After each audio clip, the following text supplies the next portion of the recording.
Counsel Falco. Present. Counsel Knight. Counsel Lennon Kern. Vice President Marks. Present. Counsel Scott Pelley. Present. President Caviola. Present. Please rise and salute the flag. I pledge allegiance to the flag of the United States of America and to the republic for which it stands, one nation, under God, indivisible, with liberty and justice for all. President. Councilor Della Russo. Motion to suspend the rules to take paper Motion off by the table. Councilor Della Russo to suspend the rules to take what paper, Mr. President? 17-075, third reading. 17-075, which would be the third reading for the law and order for the new police station. Is the paper before us? The paper is now before us. Move approval. On the motion by Councilor Della Russo for approval, Councilor Longo Kern. Thank you, President Caraviello. I know before we took the first reading on this paper, we had discussed, and I think it was voted 6-1, to take the next 3 months, along with the administration, to review and discuss cost analysis with regards to a potential dual station and just discuss a number of different things, people's concerns with regards to the fire station. So I wanted to see if we were going to schedule a meeting with the mayor on that before we... The mayor did not respond to our resolution that I know of. I haven't seen it in any of my packages. I haven't either. I I haven't seen it. So I don't know what the council wants to do. I just feel like that was a strong 6-1 vote with regards to looking into, and now I believe the fire station, I'm not sure, it doesn't have any heat, and that's been going on, I think, since the snowstorm. I was getting reports that there was no heat. So I think it's pretty pertinent for at least a discussion, even if it's next week, we have a discussion on that.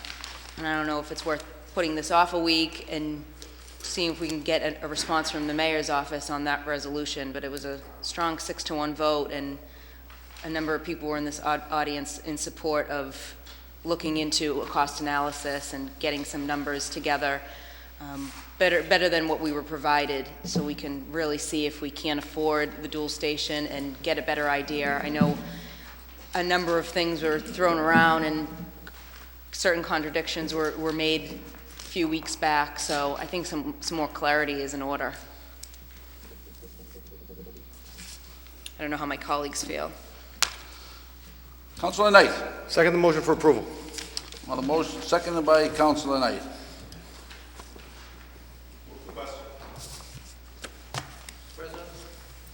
Name and address of the record, please. My name is Robert Penta, 0 Summit Road, Medford, Mass.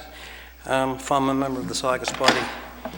I can appreciate what Councilor Longo Kern is going to, because apparently, I think folks, as I was speaking to them today, were led to believe it was going to be next Tuesday evening. And here we are, we have nobody here from the fire department or the police department. But if you go back and look at your capital improvement plan that was offered by the mayor, there's quite a few locations and suggestions in here that raised itself well over $2.5 million as to where and how this is going to be funded as it relates to the fire station and into the police station part of it. You know, a lot of people don't even realize what just took place on the 14th of March, the day of the storm. The unfortunate circumstance down the fire department and the police department, their generator went out. Their backup generator to be supportive of their police operations. Their telecommunications, their communications back and forth. From what I understand, and I believe it to be true, one, if not maybe two, of the doors of the fire department couldn't even be open because they had no electricity. And their backup generator, which apparently wasn't serviced like it should have been serviced, was out for a couple of days and they had to wait for a part, and that's all because of what took place with the storm. You really have a whole host of issues here.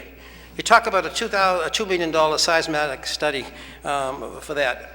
None of you have gone through the reading of the over 690 pages of the $110,000 report that was written in January, submitted in January of 2013. You're going to be having here a little later this evening, because I see the superintendent here, and you're going to be having a discussion on something that relates to the high school in multi-millions of dollars. And you really need to ask the same question. You're going to have a seismic study for that piece of property up there too. You know, I think it's unfair to the Medford taxpayer. Just like you folks, I am a taxpayer here in the city. The building was built in 1962. Same thing with the high school, on or about in that same year of category. And they're looking for a major, major overhaul, if not reconstruction or additions to, whatever it might be. But the question really needs to be asked, it's obvious that maintenance has not taken place in these buildings. You, Councilor Cavallello, if you remember correctly, I think it was your first term, the beginning of your first term, you indicated that the all-new schools at that point in time, which were 11 years old, was $1.1 million in arrears for fixtures. And now it's still well in excess of $1 million, if not $1.2 million, whatever it might be, 15 years later. And you don't want to get caught into the same trap that you got caught in before to buy and fix new schools, whether you go from 12 to 3 or whatever the amount was. You built new schools because the old ones weren't maintained. And you're going to be looking at the same argument that's going to be presenting itself as it relates to the high school later on this evening. But this is too important of an issue. You're talking about, at the outset, $22 million. $2 million for the alleged, I don't know where that dollar amount came from, because I don't think any of you can answer how she came up with $2 million, and $20 million to pay for the station. And as you heard here a couple of weeks ago when you had the director of finance up here, they're talking about 2022 before anything might be eligible for expiration of bonds that would be needed to pay for this. So I think in all fairness, as Councilor Longo-Kern has alluded to, there's no reason to jump into this thing tonight. You've waited a long period of time. You haven't even satisfied the argument of where the training center would go in the fire department. And if we remember correctly, I think it was when the first reading took place, because the fire department were here in mass numbers, the mayor decided to include them in any future development as to where they might go. To this date, the police department or its union have yet to be involved. And you folks have yet to be involved in any type of involvement with this thing, and it just doesn't make sense. It's not good political sense, it's absolutely not good financial sense. You know, you have over $28 million in a deficit in your pension system. You have an application, as you're well aware of, Mr. President, before the Massachusetts Library Association for $20 million. And if that comes through, the city of Medford pays 40% of that. And you're looking at probably approximately over the next 2 or 3 years, if in fact the high school goes forward and gets its application approved with the Commonwealth of Massachusetts, $25 million there of taxpayers' money. You're looking at a fire station and a police station. Can you please tell me who's going to pay for this? This is nothing more than a leading to Proposition 2.5 override.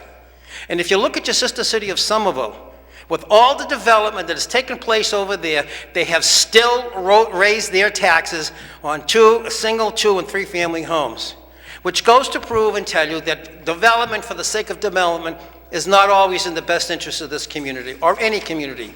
You really need to look at the long-term approach. And the long-term approach right now would say, 1 more week, I don't think is going to make a big thing. And you know, you people are all talking about transparency and being fluid and having this conversation with the mayor. Well, where is her olive branch extended to you to sit down and discuss and talk with you about this? It's not there. It's not fair. And what you're doing is the bottom line. And what you're doing, you're just accelerating the use and the argument to have more people run for this city council and to run for mayor of this community, because people are sick and tired and fed up of being told about all these expenses and not being a part of it, not being included, and the council likewise not including them in the process. You're not talking about $100,000. You're talking about $22 million right now. $2 million for the study, $20 million allegedly for the station. None of you can explain how it's going to be paid. None of you can explain how she got to the $2 million seismographic study. You don't even know if an RFQ went out, whatever it might be. I think the move is wrong tonight if you vote for this. It sends the wrong message, and it's definitely not taxpayer, people, or police department friendly. Thank you. Thank you. On the motion by Councilor Dela Russo, Councilor Longo-Kern. I would, with due respect, with regards to the resolve that was approved several weeks back, that we sit down and discuss this in more depth and ask the questions. I mean, like I said before, the headquarters building went down last week, the backup generator went down. There are a whole host of issues within that whole building.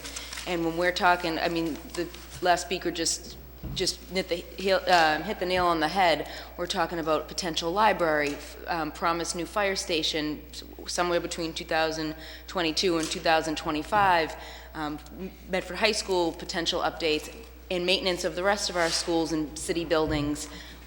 I think we need to be on the same page and not just, I feel like this was so reactive. We need to be on the same page, and I would ask that we table this for 1 week to sit down with the mayor before we vote on it, or potentially vote on it next Tuesday, so we can hash some things out. On the motion by Councilor Longo Kern to table this for 1 week, so we could have some discussion with the mayor. Vice President Marks. Thank you, Mr. President. I remember the vote that Council Longo Kern is speaking about, and it was a 6-to-1 vote, requesting that we meet with the administration, in particular the mayor, and discuss not only the building of the police department, also the feasibility and capital improvement plan of where we're going for future projects. And as we'll hear tonight, we have the superintendent of schools here, and we're going to hear about a need for improvements within the Medford Public Schools. As was mentioned by Councilor Longo, we already know the public library is in need of some repairs or total rehab. And there are a number of other issues, Mr. President, that I'm sure will be addressed when the superintendent gets up. But we should have a master plan, Mr. President. And I know Councilor Falco has spoken about a master plan in the past. I know I've raised the issue to give at least a direction on where we're going to go. And we can't continue to operate and do business with the mayor's draft proposal of a capital plan. It's not even a capital plan, it's a draft proposal that the mayor's still working from. And many of the issues in the draft proposal are not present in the letter that she wrote on March 17th to this council, stating what the public schools needs are. So I'm not quite sure, Mr. President, where all this dialogue and debate is happening. It's probably happening in a vacuum in the mayor's office, but it's clearly not with the elected officials of this community and with the general public in this community. And I would agree, I think 1 week is not too long to wait to get some feedback on where we're going with the capital plan, Mr. President. And as the council president, I think you should be wary of the fact that we're receiving things piecemeal again, and we've stated in the past that we refuse to do business like that. I wouldn't operate my business, or I don't run my home that way, and we shouldn't operate a city government that way either, Mr. President. So I support Councilor Longo's motion to table for 1 week. Councilor Longo Kern. Just briefly, thank you, President Carviallo. I think one simple thing that needs to be done, even if we can't discuss, everything within a week, I think one thing that needs to be done is that capital plan that we were given about 9 months ago. It's completely changed. Something that was supposed to be done 7 years from now is now being asked for the third reading tonight. So that needs to be revamped, redrafted, basically, because the largest thing within that 5-year plan was the Medford Police Station, or, an update of that building, and that has completely changed the whole draft capital plan. And I think that's just one simple thing that could be looked into and given to us within a week's time. So that we have a better idea. Even if it is just a draft, it's a better idea of where we're going, how we're moving forward.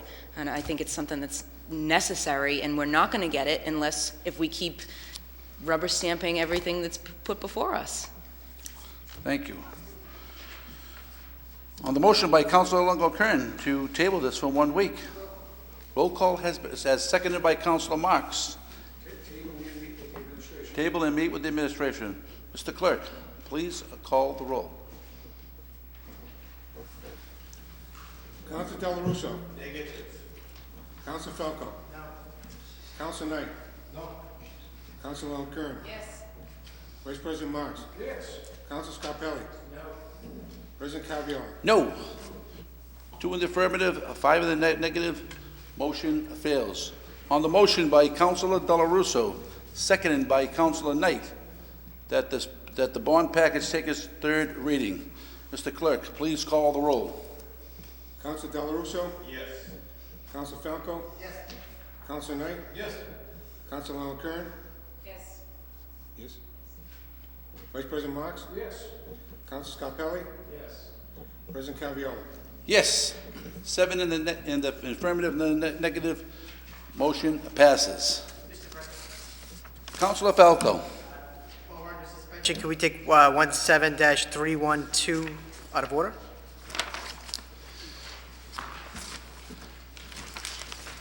One 312 to the Honorable President and members of the Medford City Council, City Hall, Medford, Mass. Dear Mr. President and City Councils, on behalf of the School Committee, I respectfully request to recommend that the City Council approve and authorize the submission to the Massachusetts School Building Authority a statement of interest.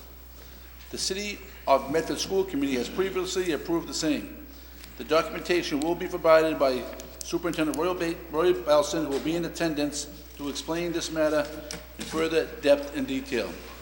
Good evening, Mr. Superintendent. Name and address for the record, please. Roy Belson, Superintendent of Schools, 2500 Mystic Valley Parkway, Medford, Massachusetts. Thank you. Mr. President, members of the council, thank you for hearing us this evening. The Medford School Committee recently approved a statement of interest to the Massachusetts School Building Authority, the purpose of which is to be very proactive and to find out, under the core program that is funded by MSBA, what projects would be fundable for Medford High School, Medford Vocational Technical High School going forward. This particular SOI does not bind the city financially in any way. What it does is it enables the process to begin and to bring out a team from MSBA to sit with us to go over the various projects that may be possible and to determine what they would be considered eligible, what would be considered eligible for possible funding going forward. Now, if in fact they identify projects that are eligible for going forward, we would then have to come back to you and talk to you about the possibility of doing a feasibility study, which would then possibly lead to design and then later construction documents, which would then lead to an actual implementation. But at this point, all we're asking you for is approval to submit to the state an opportunity to meet with their team, to review what we have at our schools, and determine what is eligible for funding under their current funding structure. I think it's a very proactive thing. I think it's consistent with what I just heard about being part of a plan rather than simply asking for an item at a time. And I think that it's the kind of thing that we want to do to know what we can go forward with on our own, or what we should go forward with on our own, and what we clearly need support from the state for, or could be eligible for support from the state. I think it's particularly significant since as we look at the future, inflation of construction costs certainly goes up, and the possibility of the reduction of reimbursement goes down as the city's wealth increases and our eligibility for a higher reimbursement rate might decrease. This is clearly something that would, if it goes forward, would be a 2 to 3 year activity. It wouldn't be something that would happen overnight, but it would be something that enables us to get into the discussion range with the MSBA. So with that, I just ask that the City Council approve what the School Committee has already approved, allow us to submit a statement of interest to MSBA so that we can begin the process of exploring what might be helpful to us in Medford and what we can have the state share the cost of. Happy to take any questions. Thank you, Mr. Superintendent. Councilor Longo-Kern. Thank you, President Caviola. Thank you, Mr. Belson, Superintendent Belson, for coming before us with this paper.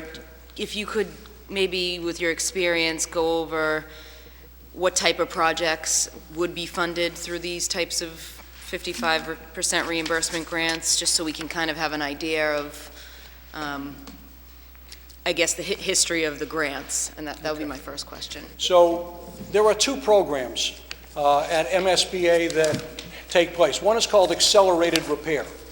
That's not the program we're applying under. This is the core program for renovation and rebuilding and possible new construction. There are priorities. There are different 7 priorities that the state lists that they would consider. We have selected 4 of them that we've brought in front of you. Now, all the items listed may not be items we're interested in, but we put them down because if the state comes out we'll talk about everything that's possible and see what their interest level is. So, for example, it's highly unlikely that we're interested in boilers because we just replaced the boilers, okay, at Medford High School. But we put it down because boilers lead to a discussion of heating systems. An important thing to talk about is an upgrade, if you will, of the fire alarm system at Medford High School. It goes back to 1970. So it's clear that, you know, this is a good time to look at the fire alarm system. We know that the roof was replaced in 2001. We know that at some point in time the roof is going to need a replacement. We think it's 5-6 years out, but if we got funding for it, it would be propitious to move forward with that.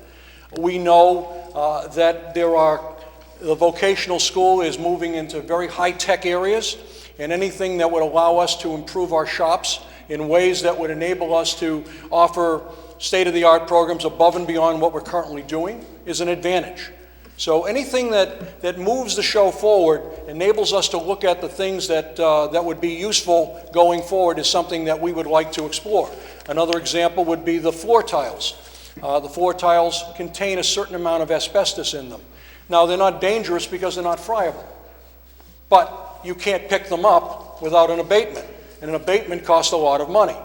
So if we're going to have to change the flooring, if we're going to improve the flooring and things of that type, then we should have somebody else join with us and partner with us in the funding of it. So those are the kinds of discussions we would like to have. We certainly know that some things they'll tell us we're not high enough priority for because there are other places that are in greater need. But there are some things that might actually fly through, and we'd like to find out what they are.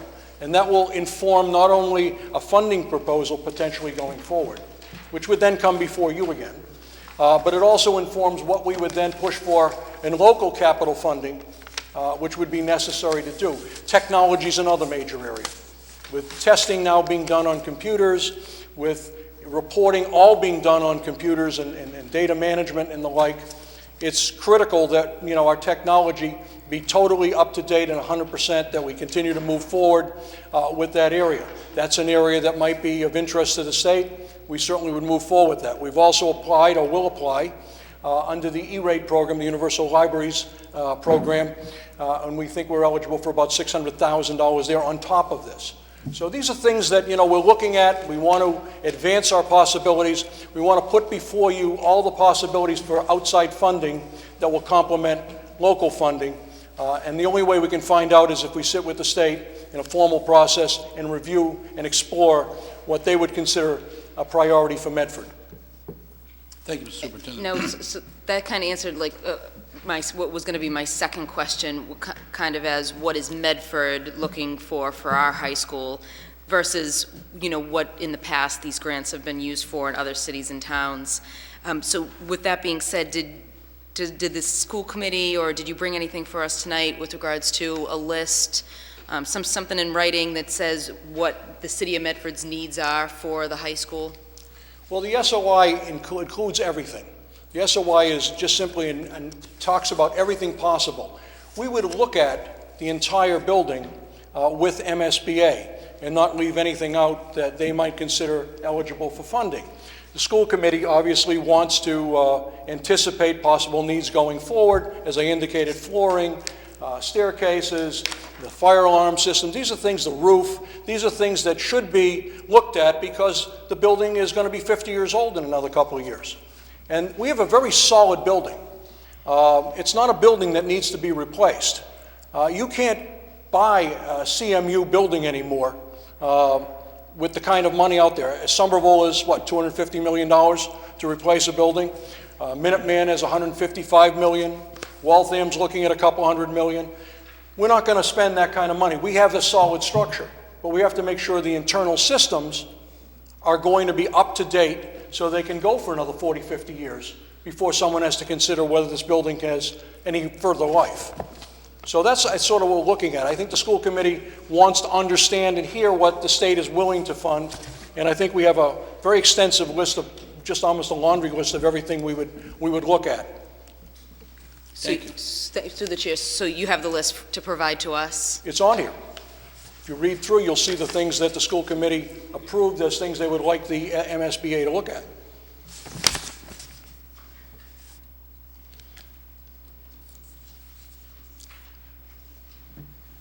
Where is that list? I have like a list that says number 1, and then on the second If you read page it under says you'll number see all the 6, number different 7.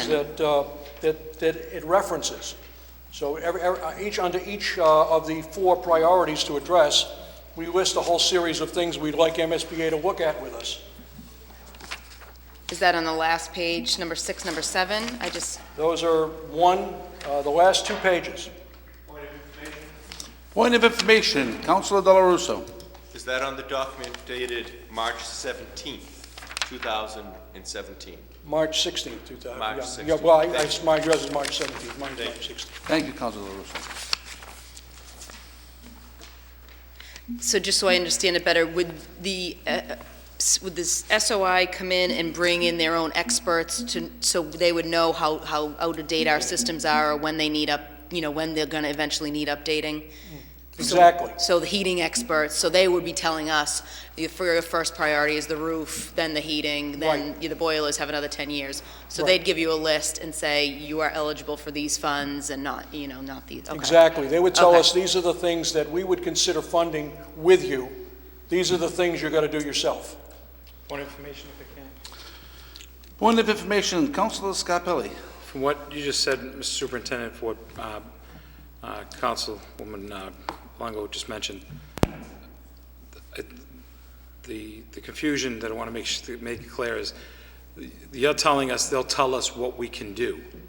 But let's say something's needed, is needed today, and we're saying, let's say the HVAC needs to be done today, but they had that on their list as 3 to be funded. Mm-hmm.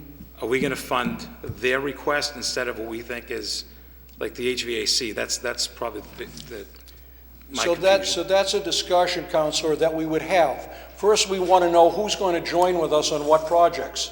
And then the school committee, and then obviously you, because you have to bond with us, to determine which items will take precedence and priority. Because otherwise, we have a plan that might avoid doing something that we consider more important, and MSBA might not consider as a priority for them.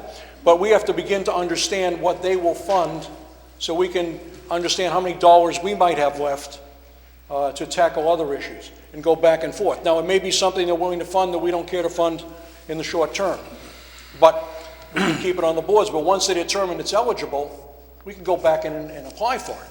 So the goal is to know what we can apply for so that we know which items have to be funded by ourselves and which items can be funded in partnership, and then to determine the prioritization and the timing of each of these projects.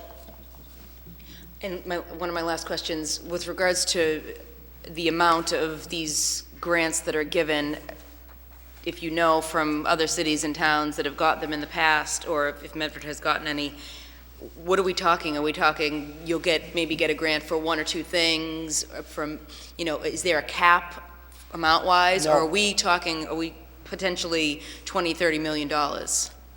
It really depends on what they determine eligibility. Somerville, when they're rebuilding the high school, I guess is eligible for about $130 million. Okay? Now, I don't think we're in that category. We're looking at something much smaller than that. But clearly, whatever they determine we're eligible for, we'll put a price tag on it after we do some feasibility work.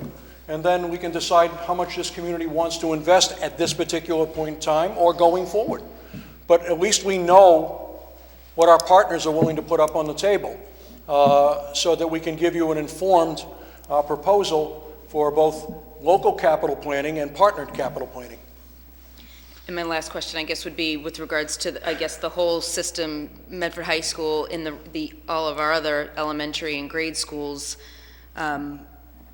with regards to every school needing maintenance, having maintenance issues. I've heard from a few parents over the last, month or so and beyond with regards to issues within each school. Have the grade schools and the elementary schools also been looked at with regards to their needs and how we are going to kind of assess it all? And the grade schools? So the school committee had several meetings on this topic, and it's our impression that while there are things to be done at every school, obviously you have to keep it up, the major issues will be going forward at the high school. High school is now the oldest major building in our possession.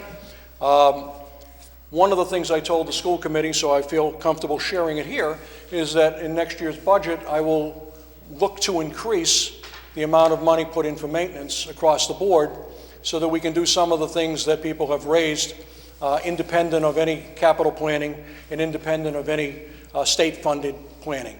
We also have grants, as we've indicated before, that are also giving us money. For example, we got $100,000 or just under $100,000 in biosciences recently. We got a $500,000 grant in capital skills development from the state just the other day, a week ago Friday. And we've got some other grants out there they're looking for. There's about $600,000-$700,000 in technology funding that we are eligible for, that we're putting together the proposal for. It's an entitlement as long as we meet certain requirements. So we're putting all of this together to come so that we can actually deal with issues with other people's money as much as possible, but certainly recognizing that not everything that we want to do will be eligible for funding by an outside agency. That's it for now. Thank you. Thank you.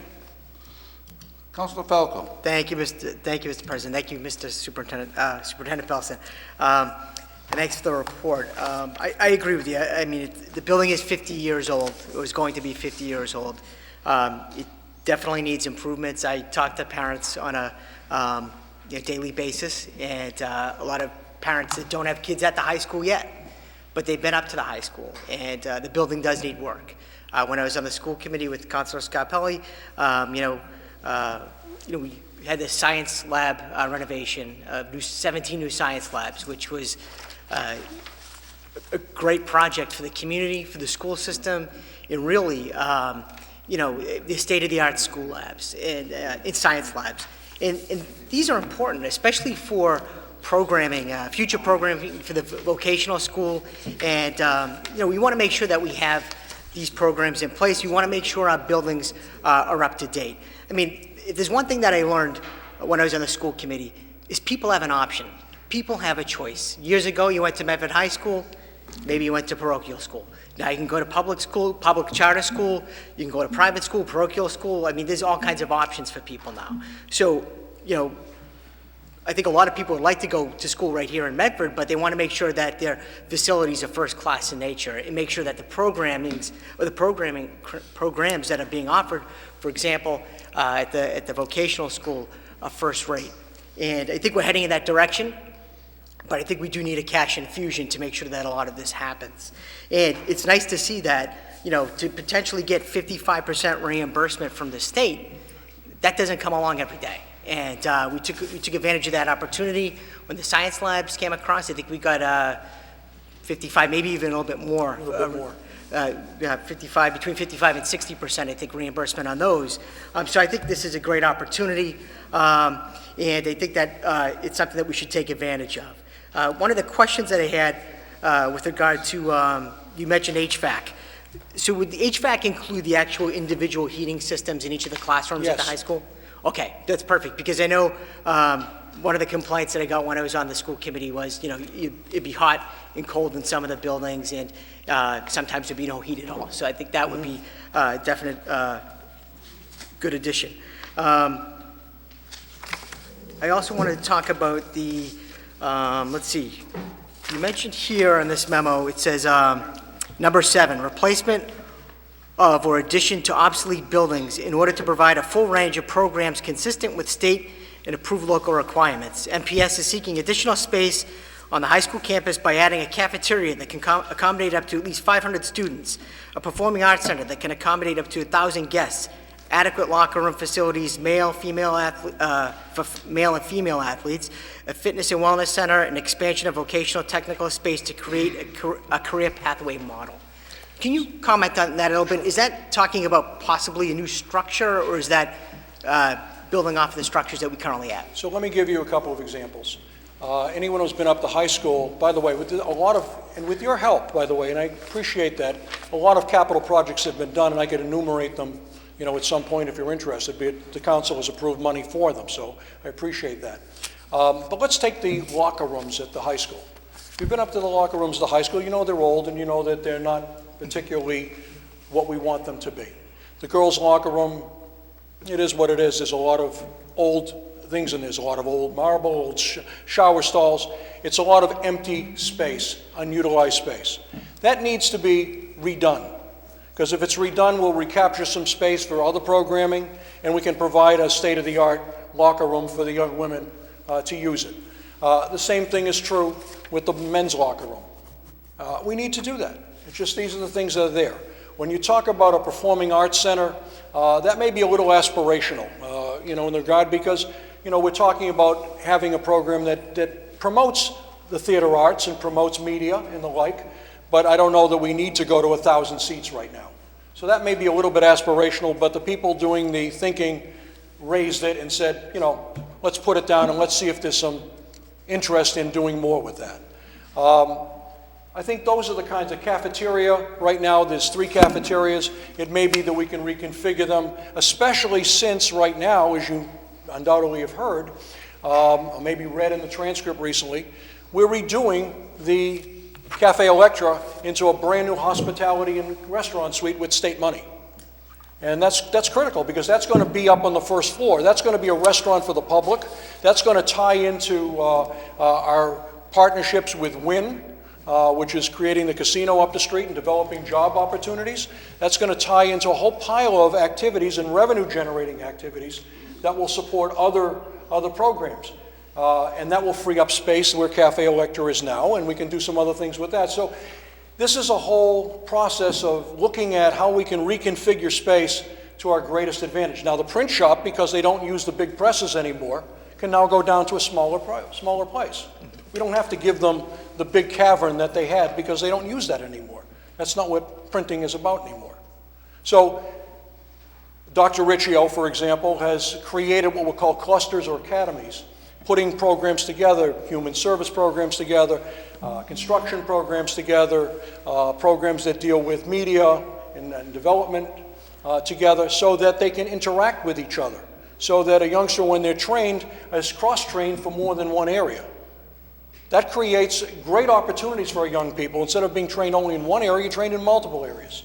You may have noticed that we've virtually recaptured all the students from Minuteman. By next year, we'll have only 8 students at Minuteman. We'll have saved $1 million a year on that alone by putting these programs together. By bringing some students in from the outside, we're recapturing revenue, possibly projecting over 2 or 3 years $1 million a year in new revenue coming into it. This is going to help us weather the storm, whether it's federal cutbacks, state failure to pay, or some of the local issues, the priorities that we have.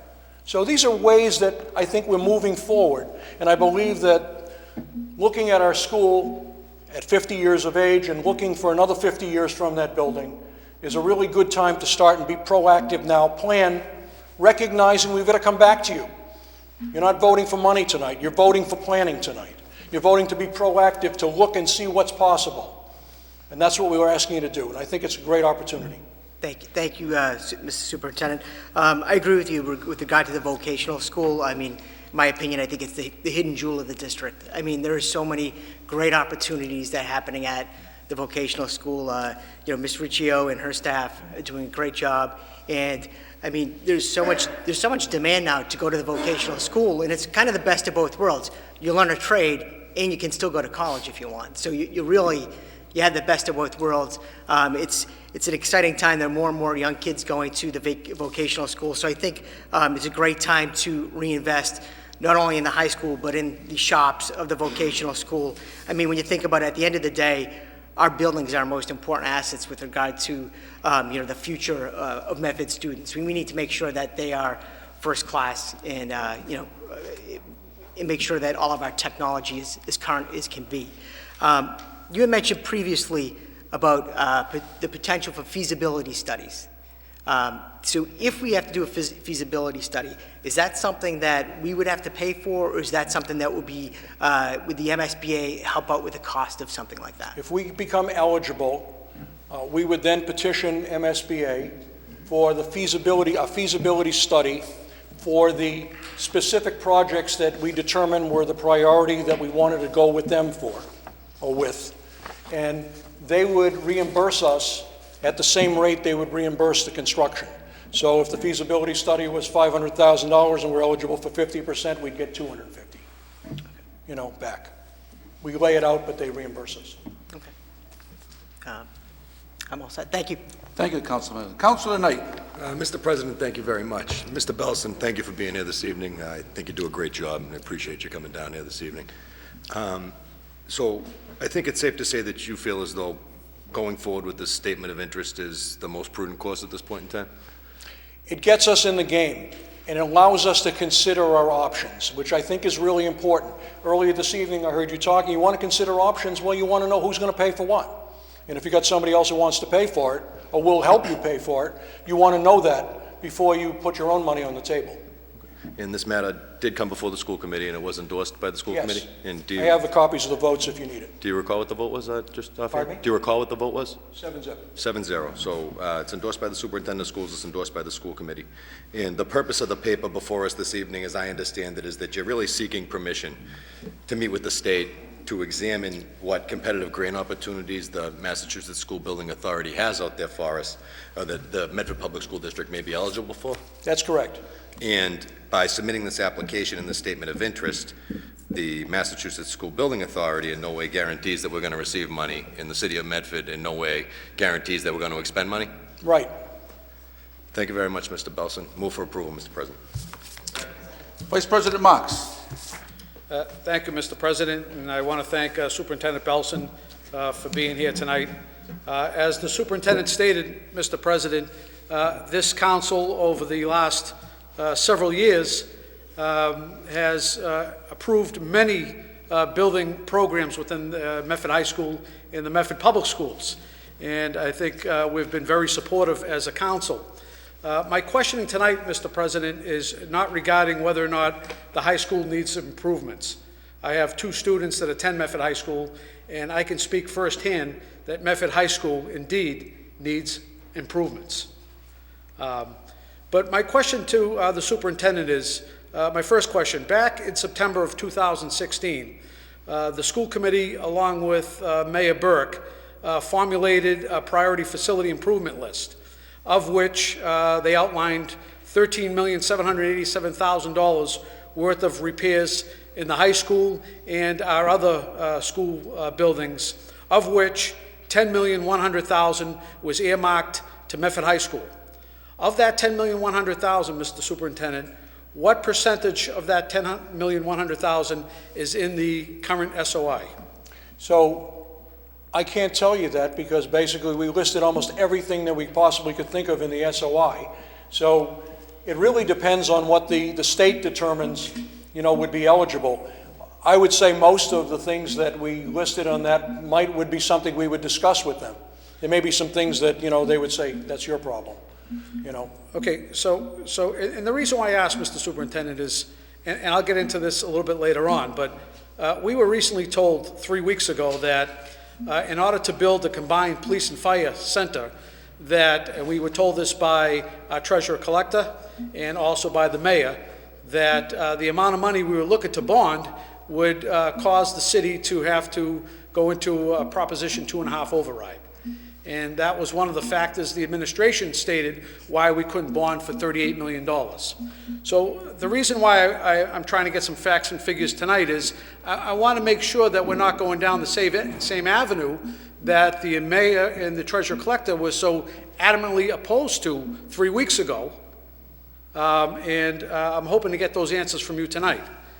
Okay. So as part of the SOI, from what I can see, the capital plan that was put forth by the mayor and the school committee back in September of 2016 did not include a 500 student cafeteria, did not include a performing arts center for 1,000 students, did not include a fitness center, and did not include, from what I can see, windows and boilers. Okay, so Now, if I could just finish. Sure. So based on the $10 million that was out there for other renovations, which included Medford High School flooring, which you mentioned had asbestos, which I would agree needs to be removed, roof replacement for $2 million, fire alarm system, which we know has been on the blink for a number of years, for $1,200,000, and $1 million to deconstruct the skateboard area and install modular units in the back of the high school. So at what expense is the addition of a cafeteria for 500 students, performing arts center for 1,000, fitness center, windows and boilers going to add to the $10 million that the school committee came out in September of 2016? Okay, so let me try and answer this way. They're all good questions, thank you. Personally, I allowed the planning team at the high school to put down some of their aspirational things. Now, I don't personally think I need a 500-student cafeteria. Personally, I don't think that. But I wouldn't tell my people they can't ask for it and let somebody else tell them, we don't think we'd fund that, okay? So I don't think that's going to be on, something MSBA is going to be interested in, because I think they already know we have cafeterias. And they'd say probably, why don't you just put a coat of paint on and do some other things. So I don't think that's an issue. But, point of information. Yeah. And I appreciate what you're saying, but doesn't that just muddy the waters? Because when I look at the SOI request, Yeah. I'll be quite frank, it looks like we're building a brand-new building. I mean, if you go through the list, from roof to boiler to windows to flooring, I mean, it looks like we're building a brand-new building. And I think to add stuff into the SOI that maybe you didn't agree upon as superintendent or thought it wasn't a priority, I think muddies the water. And what we have here, in my opinion, is a project that is probably closer to $30 or $40 million if we were to get total funding or total approval, I should say, from the state. And I know there's reimbursement. The number 55% has been tossed around. I talked to the state building assistance program. Don't bet your bottom dollar on 55%. In the past, we've received upwards of 59% for the science labs, but there is nothing set in stone. I know the mayor put that in a letter, but according to the school building assistants, they have not arrived at any funding percentages as of today. So in a good predicament, we could get 50%. But my question, Mr. Superintendent, why throw everything into the mix? Shouldn't we be looking at our major priorities? We should be looking at the major deficiencies in the school, because that's what the SOI calls for. It calls for the major deficiencies. And you yourself are saying, I don't think our deficiency is adding a 1,000-person performance center or a 500-person cafeteria.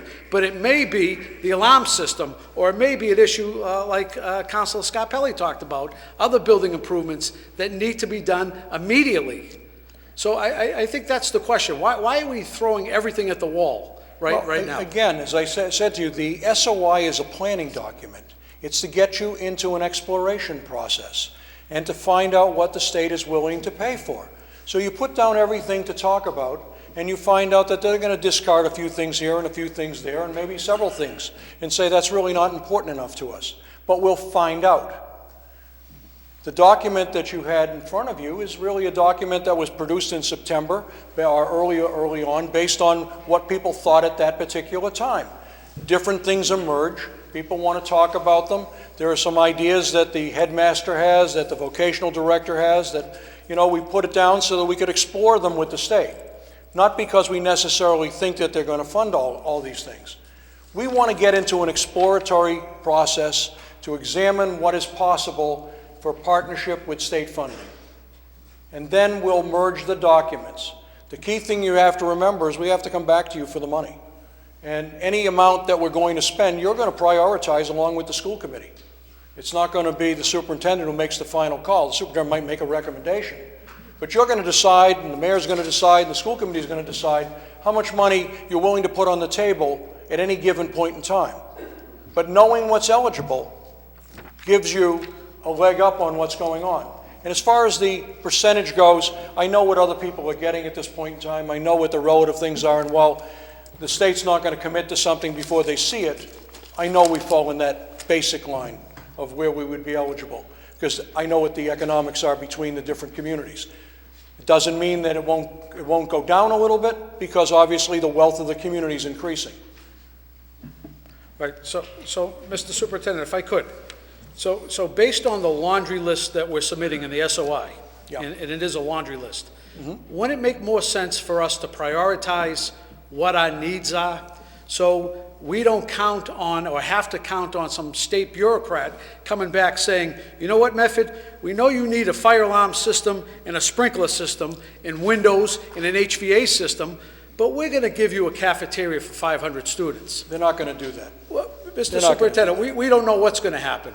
But They're not why, gonna do that. but why not put together a list of what our priorities are and not just put together a list of, it sounds great.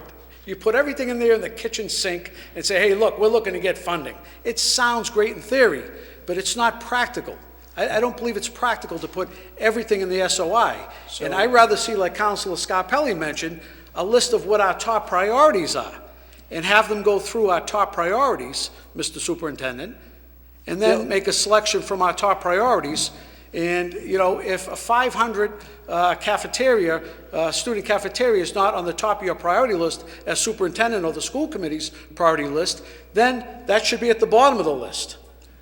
You know, or not on the list at all, Mr. Superintendent. I hear what you're saying, but my experience tells me in meeting, because I've had these meetings before, as you know, we've had science labs, we've built new buildings and so on. My experience tells me that when we sit down with them, we'll focus in on the things that are high priority first, and then we'll look at whether these things, any of these other things are possible. And but they know the difference between a fire alarm system and a roof and a cafeteria. They know the difference, and they know where we would like to go first. This is an attempt to give everybody, every stakeholder who was involved in the planning process of putting an SOI together, a chance to be heard, rather than say your idea is not worth being explored with the state. We're giving them a chance to be heard.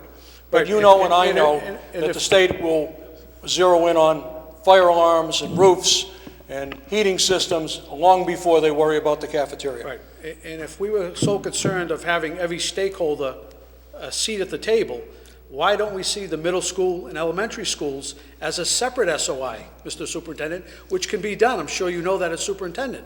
There is no mention about the needs of, as Councilor Longo-Kern mentioned, the secondary schools within this.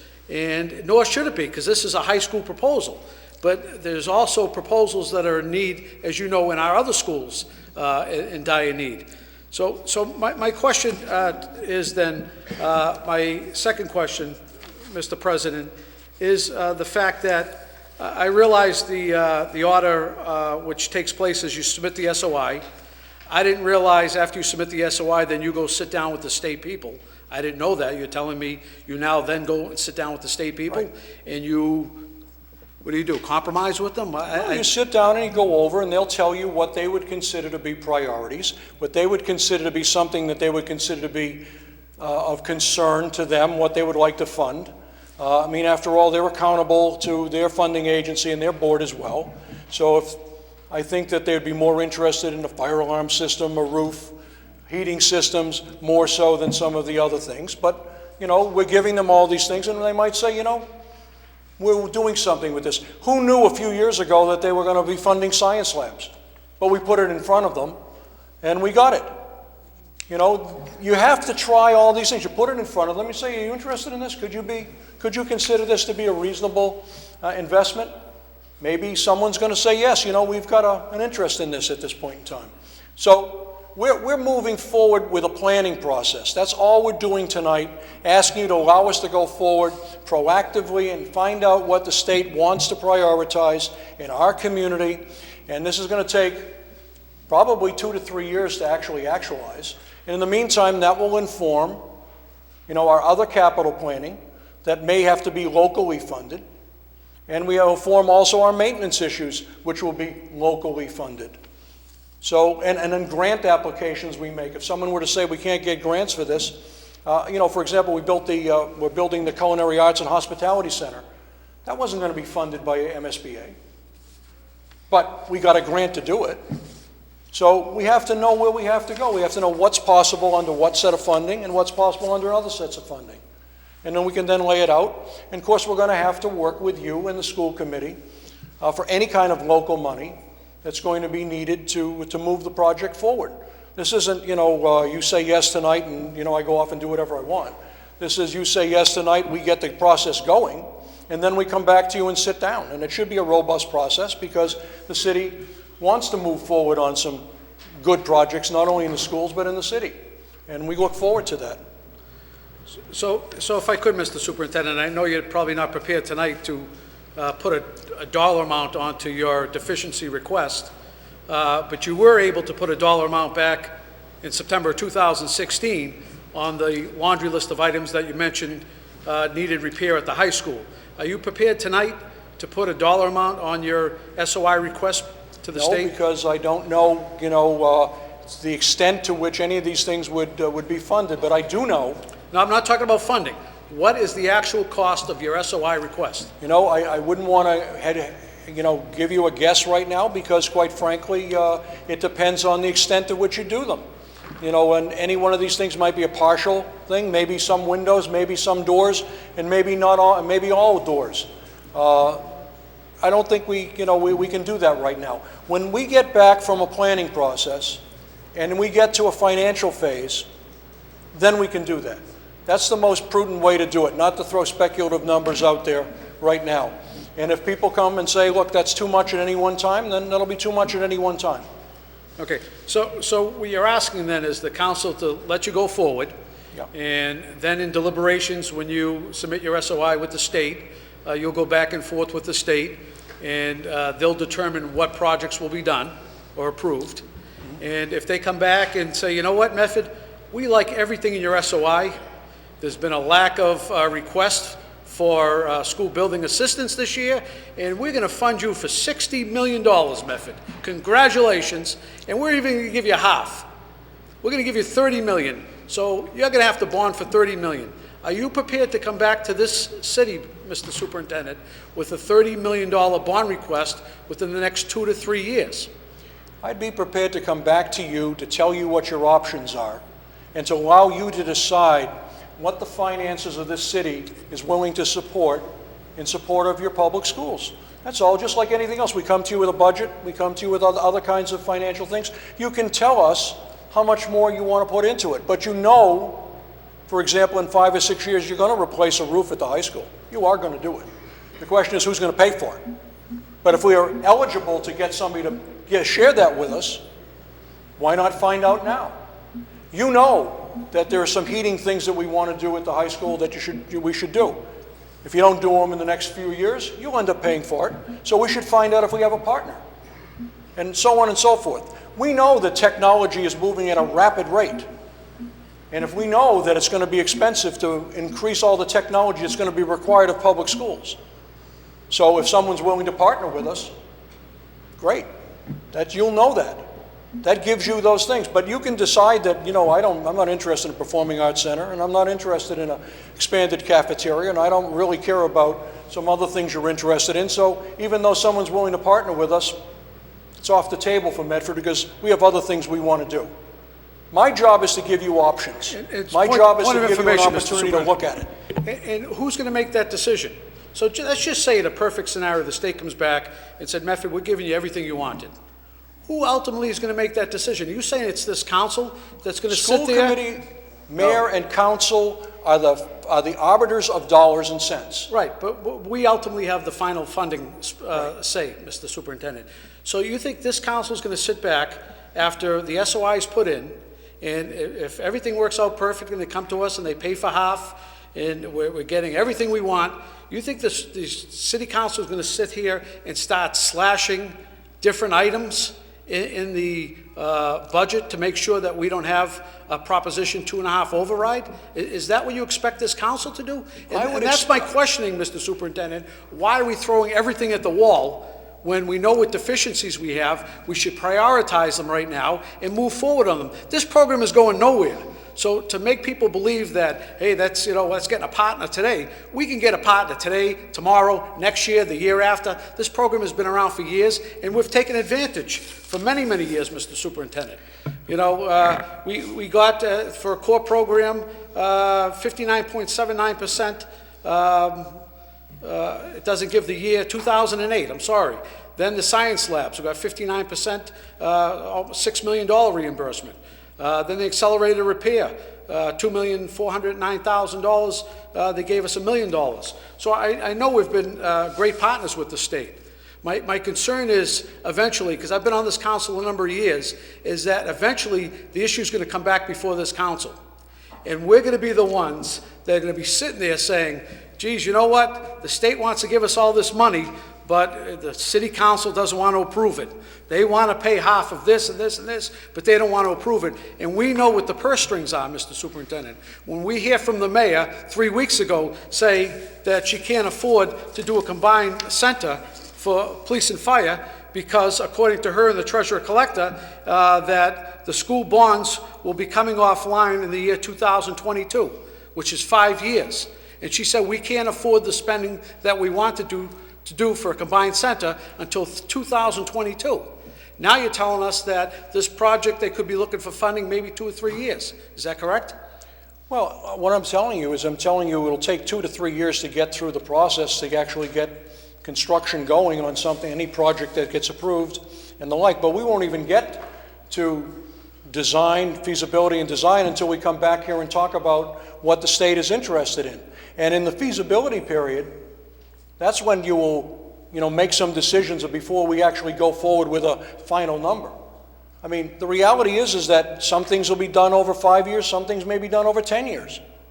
The reality is to find out what we can get some funding for and what we can get support for. Correct, and that is the reality, and that's why I'm bringing this up. There is a reality behind this. And when I hear from the administration and the treasurer collector saying that we can't afford any more bonds other than what we just did for the police department until the year 2022, unless we want to look at a Prop 2.5 override, I think every member of this council and every citizen should be concerned about it. And we should have a handle on what we're potentially looking at. And from what you're telling me now, the process is you just submit, you really don't know what the dollar amount will be. You just submit it, you hope for the best, and when it comes back, and then at that point, you look at the financials. And what I'm telling you is, the mayor just told us 3 weeks ago, we're looking at 5 years down the line. And that doesn't seem what we're looking for these schools. I mean, I read the SOI. It says an SOI should only be filed for a facility where a district has the ability to gain the proper local approvals and to fund a project in the next 2 years. So they're putting, they want to see a commitment. That's why they're asking for a vote, the school committee and the council, and they want to see a funding commitment.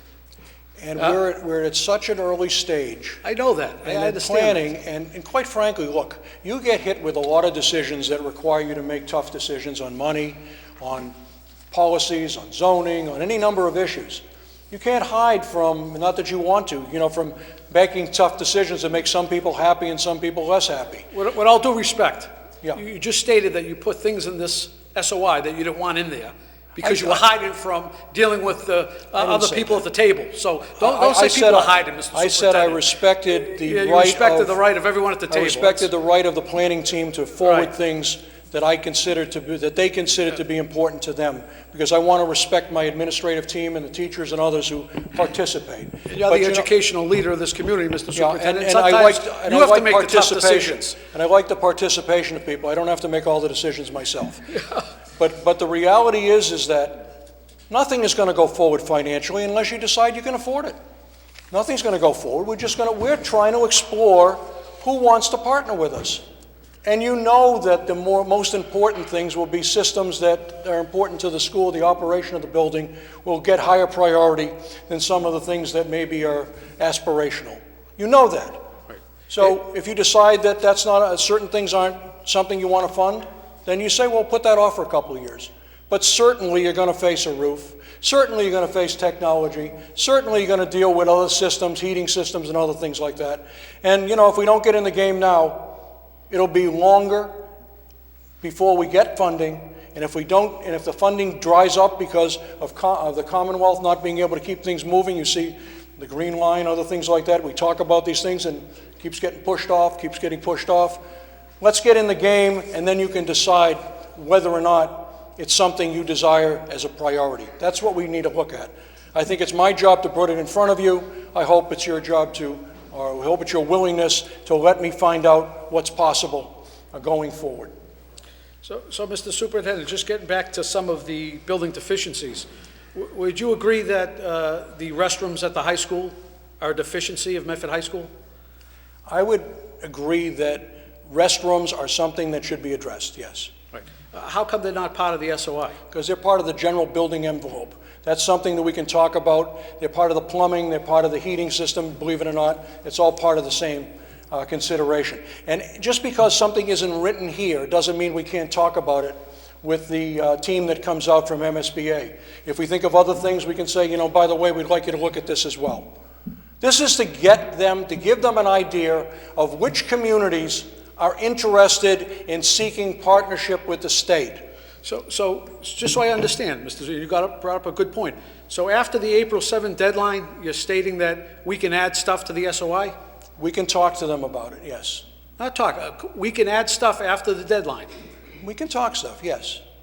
We can talk with them about it. Maybe they'll let us add, maybe they won't. But I'm sure they would consider some of the things that we would bring up. With all due respect, Mr. Superintendent, I've been an advocate for a number of years regarding the cleanliness and the deplorable condition of the bathrooms at the high school. And there's been some headway made. I have to give credit. There's been some headway made with the water bubbles and so forth. But many of the restrooms at the high school are locked down, not because we don't have the manpower to supervise them, is because they're in deplorable condition, Mr. Superintendent. And this is coming from firsthand knowledge. And I can tell you that the fact that it's not addressed in a deficiency in this program and say, well, it's covered under other things, I think is not adequately addressing the deficiencies that we have at that school. It may not be educational in nature, but what I can tell you is that there are kids at the high school that will hold in going to the restroom a whole day because they're so filthy dirty. And you can't get toilet paper. There's no soap. There's no paper towels. There's no doors on the urinals. And I'm just telling you reality, Mr. Superintendent, because you have your own private bathroom and probably don't frequent other restrooms in the building. And I could just tell you that from what I hear from students, Mr. Superintendent, is that's what's happening up there. And I'm saddened to see that it's not addressed in the SOI. But if you're telling me it could be added at a later date, that's fine, and I hope it does get added, because that would be my addition. I guess I'm a stakeholder. That would be my addition. I certainly would bring that up in any kind of discussion, but I can tell you that I don't share your full assessment of our bathroom facilities. There may be a few that need some additional work, but there's a lot of them that work very well and are in good shape and are being cleaned on a regular basis. That's my exact point. I know you don't share them, and that's why they've been in deplorable condition for so many years up there. That's my exact point, Mr. Superintendent. Well, okay. Yeah. So we can go back and forth on that. Well, and also, Mr. Superintendent, you were here several months back when we were talking about safety at the high school. We had a great debate going back and forth, and I see you mentioned in the SOI that you have the inability to close off certain parts of the building and have the inability to keep it cordoned off to people from outside and so forth. I'm glad to see that you're finally admitting that there is a security issue at the high school and that there is concern, Mr. Superintendent, with access to that building throughout the course of the day, and that we've been unable to control the access. And I'm glad to see that you're offering some solutions to that effect, Mr. Superintendent. So for the record, I'm going to tell you the high school is a safe place. There's always more we can do. There's always more we can do to improve it, and some of the things we have here will add dimensions that we can't do by ourselves.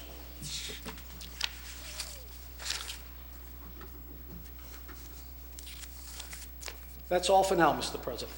Thank you, Vice President Marks. Councilor Longo-Kern. Thank you, President Carviello. I think it's important that we do, as a group, as a city council, understand what the immediate needs are, a 5-year plan, and I think that was my question in the beginning, and it's not really answered, and after reviewing this in depth, it does seem like everything is included. But when you stated that when the state comes in, you will let them know what the priorities are, I would just request through the chair that we do get a top 5, top 10 list of things that need to be done and maybe why they need to be done. Nothing extensive. Just the first thing we would need is just so we could better understand what those 10 things are. If the state is going to give us money, I think the city council, who will have to agree or disagree to bond for it, should know that up front before we submit something like this. I think that's number one. Number two, I agree. I just agree with Councilor Marks in the respect with regards to putting everything in the kitchen sink into this document, because we were told that we can't afford a fire station until 2022, 23, 24, and the fire department was also promised to be almost the next on the list. So the administration told us that we can't afford probably a number of these larger items unless it's obviously a substantial need, like a leaking roof or a blown boiler. And so I would hate to have one of these larger projects that is not necessarily a necessity be approved and us be given a grant, and then we come and see 500 students here advocating for that 500-person cafeteria or something that's almost a novelty that we can't afford, and then have 75 firefighters in here, but saying, we were promised a new station, a healthy, safe environment for us to work. And that's the way politics runs in Medford. It's not going to be up to all the elected body. How it's worked is it's going to come before the council to take that tough vote. So whether or not, I think this needs to be narrowed down just a bit, because I understand both sides. I understand you want to include everything your staff and administration wants in the document, but it's a lie. We can't afford all these items, and what we should be able to afford are the necessities, health, safety, and obviously the security within that school. And that should be what's in this document, and that's what I'd be comfortable approving tonight. And you would have my approval if it was narrowed down a little bit to maybe the top 10 items that need to be done at the high school. And then we can do the necessities, do things that need to be done within the next 5, 6, 7 years. So I mean, I agree, and I think those are 2 points, 2 things maybe that I think we should have before us. Maybe a little updated document, a little less extravagant, and then also just a top 10 list of what needs to be done, what we're going to need to do within the next 5 to 10 years, so that we can say, yes, this is a good request, and then see what the state is willing to give us, because we were told we cannot afford 10 extra million now, and we won't be able to afford it until we do the fire station, and then at that point we won't be able to afford a library, and basically what I heard is we won't be able to afford a lot of these items in this document. So I'd rather ask for, hey, state, please, we need a roof, we need a new electrical system in a building. These things are going to, obviously, we need them evaluated, and they're going to fall apart, or going to have to be replaced within the next 5 to 10 years. And I would ask the council to really think about that, because that's a situation we're going to face or whoever's sitting behind this rail 3 years from now, if we do get the monies for an extravagant item that we just really can't afford, that the kids are going to want so badly and the administration's going to want, but will they need it, and will we be able to afford it? And we were told no, it's not going to happen. So I think we need to be a little bit more realistic. Councilor Knight. Mr. President, thank you very much. I think we're getting the cart way ahead of the horse here, Mr. President. If we look at the history of the Medford City Council, just several weeks ago, we voted unanimously for the administration to hire a grant writer. Before us right here, we have a grant that's been written and an opportunity to let the school department go and explore options and opportunities for the city to be given free money. I don't think that's a bad thing, Mr. President. We get elected to make tough decisions. And if there comes a point in time when there's a room full of students and a room full of firefighters that are sitting here arguing about whose project is going to get funded, I think that everybody behind this rail is committed to the understanding that public safety is our first priority, Mr. President. But we will be the ones that have to make that tough decision. But that's what we're here for. Ultimately, Mr. President, all this is the school district seeking permission to go and sit down and have a conversation. That's what this is. The school district sitting down to have a conversation. As such, Mr. President, I've made a motion to move for approval. I make a motion to end all debate. Second. Move the question.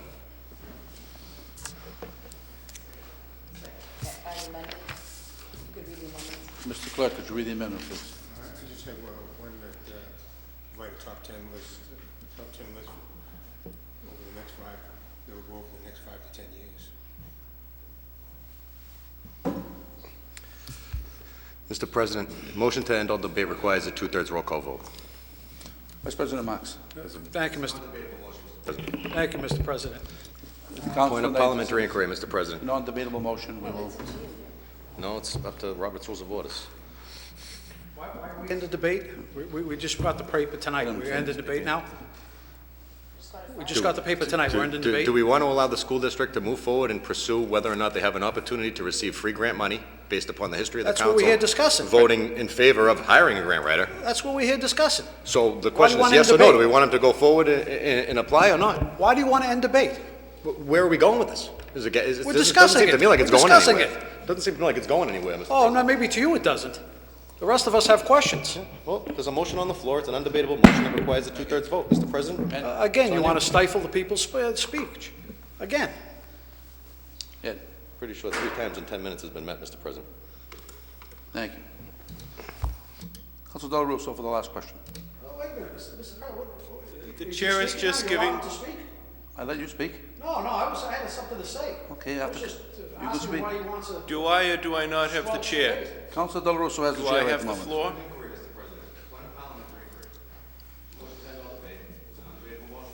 Thank you. Council Knight is correct. Then call for it. On the motion by Councilor Knight to end all discussion, and it takes a two-thirds vote. Mr. Clerk, please call the roll.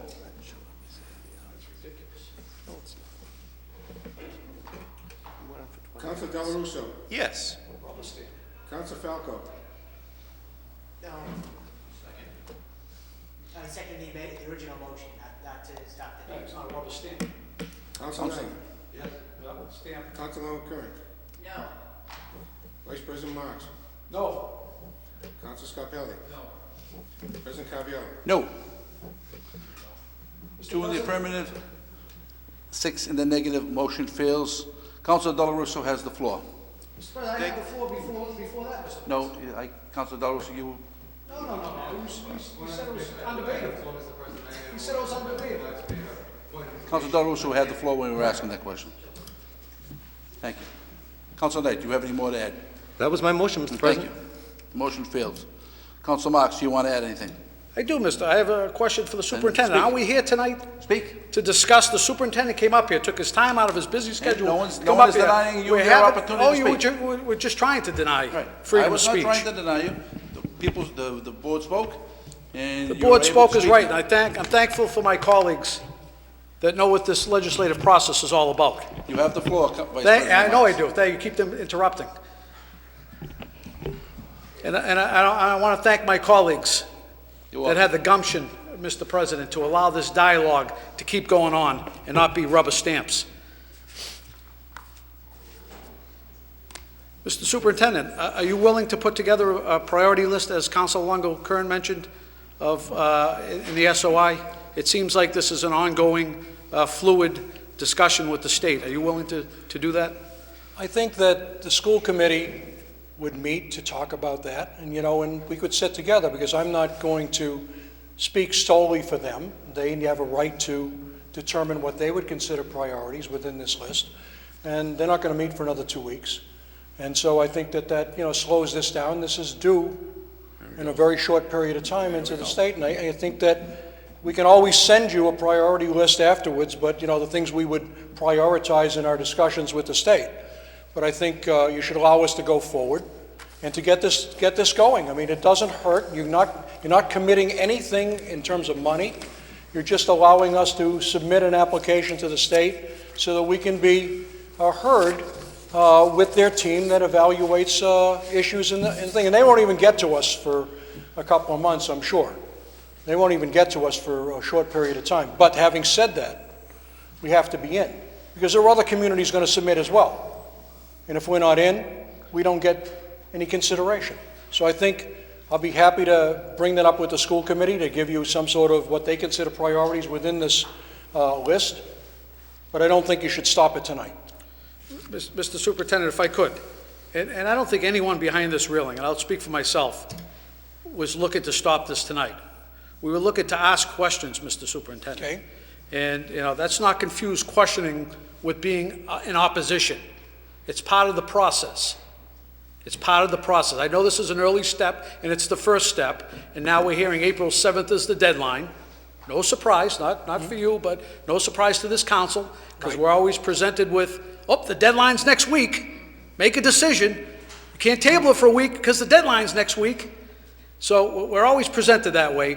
But, you know, I'm not going to stand in the way of this tonight, Mr. Superintendent. I think what Council Longo-Kern offered about going back, and if you need to go back to the school committee and get a priority list, I think that's a great suggestion, Mr. Superintendent, to do that. And I would ask that that be done. And I would also ask that this council be privy to any discussions that you are having with the state regarding projects, of which projects may be taken off the board, which projects may be added to the SOI, so we're up to date and not just presented something on the last hour again for approval. And I would ask that you keep this council privy to that information, Mr. President. I certainly have no problem with any of that. I think, you know, look, let's not kid ourselves. Any project to go forward needs the school committee, needs the mayor, needs the city council, and needs the state.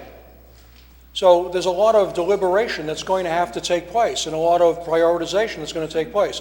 But if you're only asking me to go back to the school committee and sit down and ask them to tell you what's most important to them, happy to do that. I think that that's a good thing, but I don't think we should stop getting into the state with this so we can continue to move and get them to come out to us sooner rather than later, because everybody's going to be submitting, and if we're the last one in the door, maybe our review date doesn't happen until August, September, October, whatever the case may be. I was told, just so you know, there's no priority according to when the SOI is received. So Well, whether the last one in the door, first one in the door, second one in the door, I was also told that they're not going to look at applications or make any recommendations until December of 2017. So there's plenty of time, and I'm just asking that we be part of any discussions that are ongoing. You will have my support here tonight, Thank you. Mr. Superintendent. I could just tell you, eventually, and as a longtime member of this council, eventually when something comes before us, whether it's a year, 2 or 3 years before us, and if and when it does require, maybe require a Proposition 2.5 override, you will not have my support. And I just want to let that be known right now, because you know, I'm not going to hold back any punches. You know, I voted not to have the combined center because we were told that it would require a Proposition 2.5 override for the police and fire. And, you know, we have a library coming down the pike pretty soon with some grant funding. We're going to have this project, and eventually we're going to have the fire department coming down. So I would just ask that whatever's done, that it stay within the confines of our budget without a Proposition 2.5 override. I respect your right to make those decisions, and, you know, I understand them. I mean, I'm not a rookie. I've been here a long time, and I've been in and out of these meetings many times, asking for funding and other forms of support. So I respect that.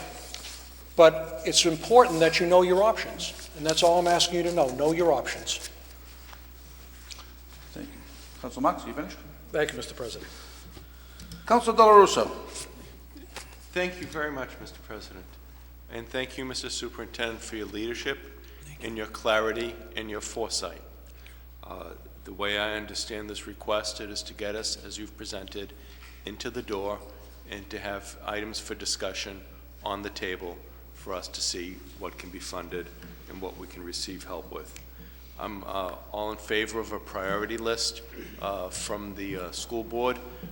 My concern with priority lists from anybody is that they be responsible and that they have in mind a larger picture, that though this body makes the final decision, that we all share a responsibility in. I approve of this request and I will support it, Mr. Superintendent.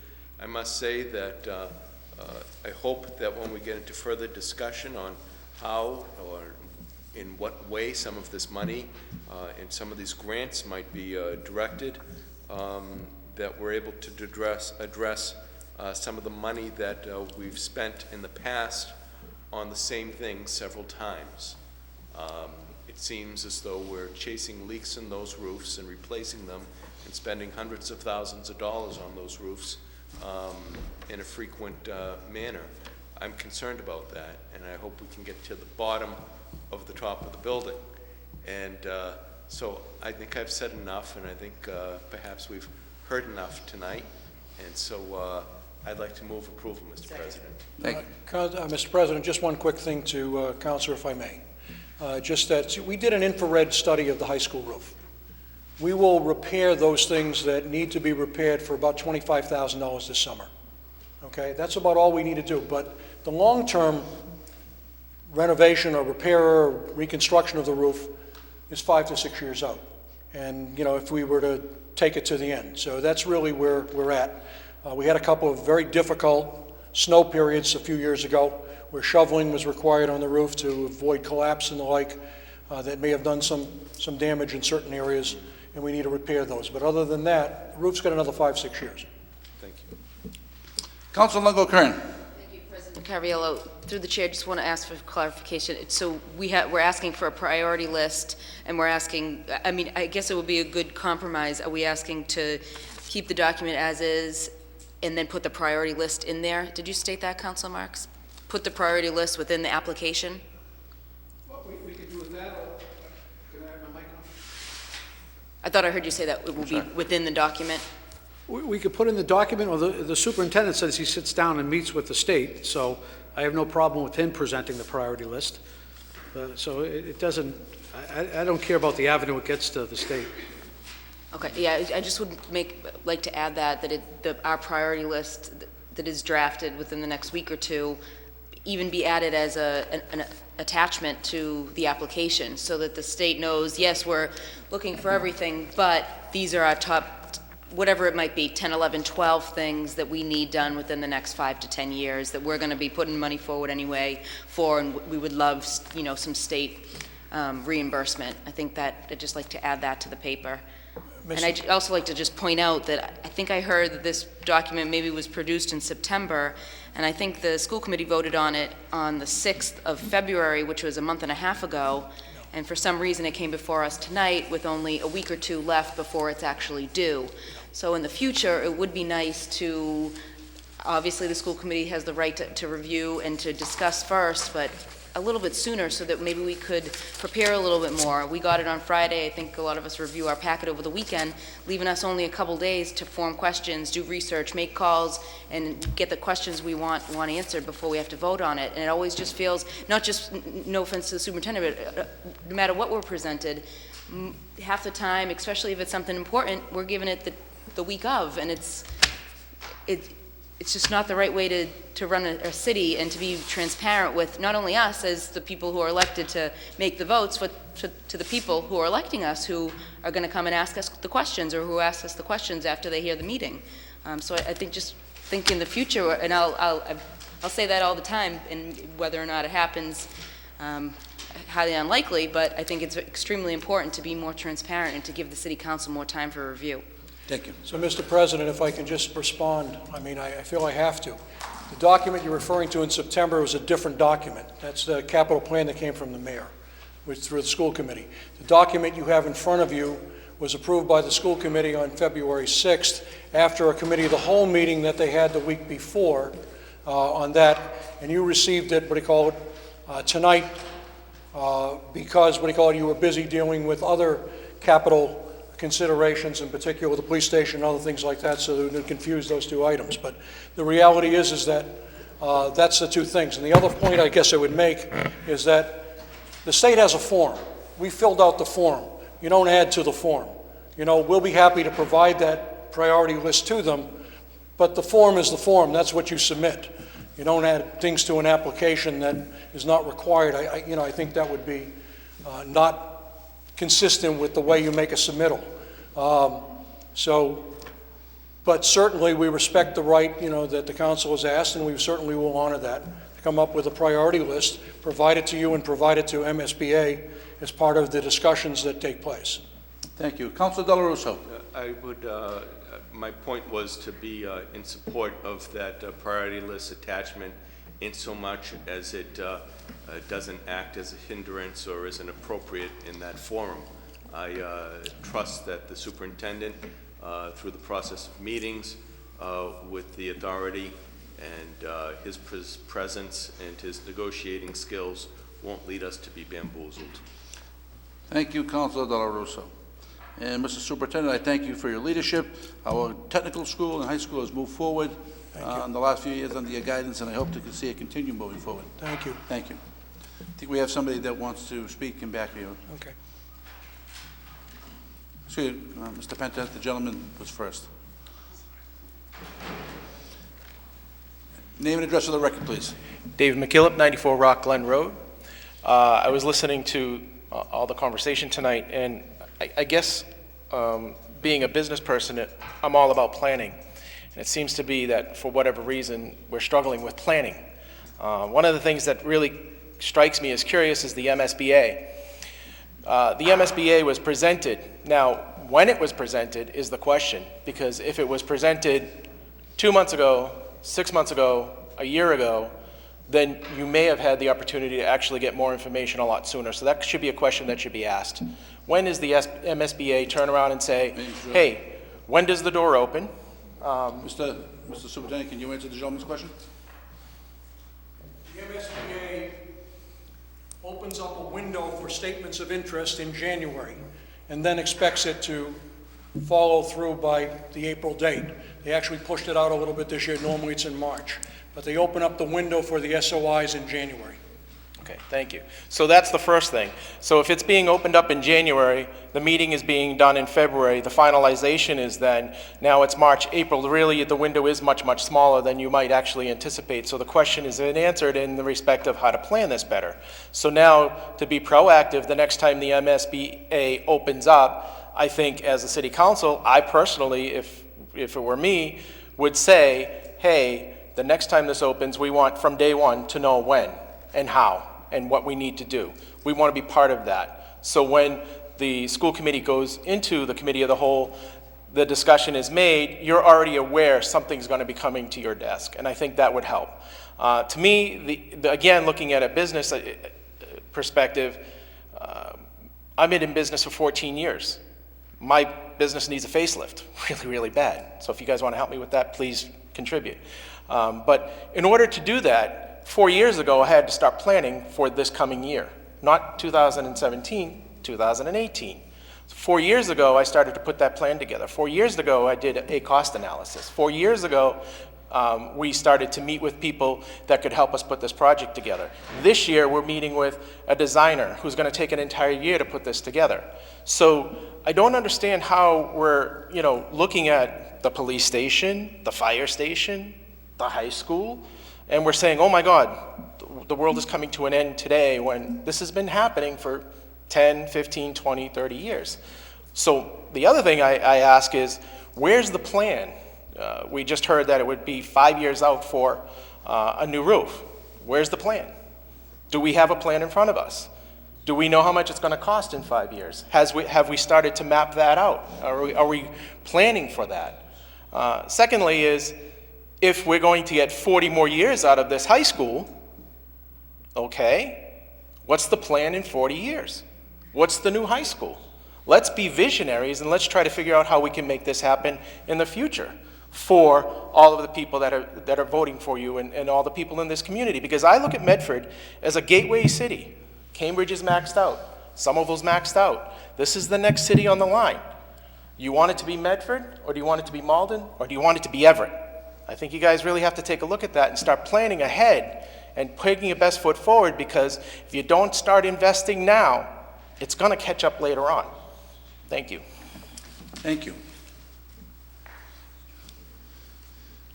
Name and address of the record, please. Robert Penta, 0 Summit Road, Medford, Mass.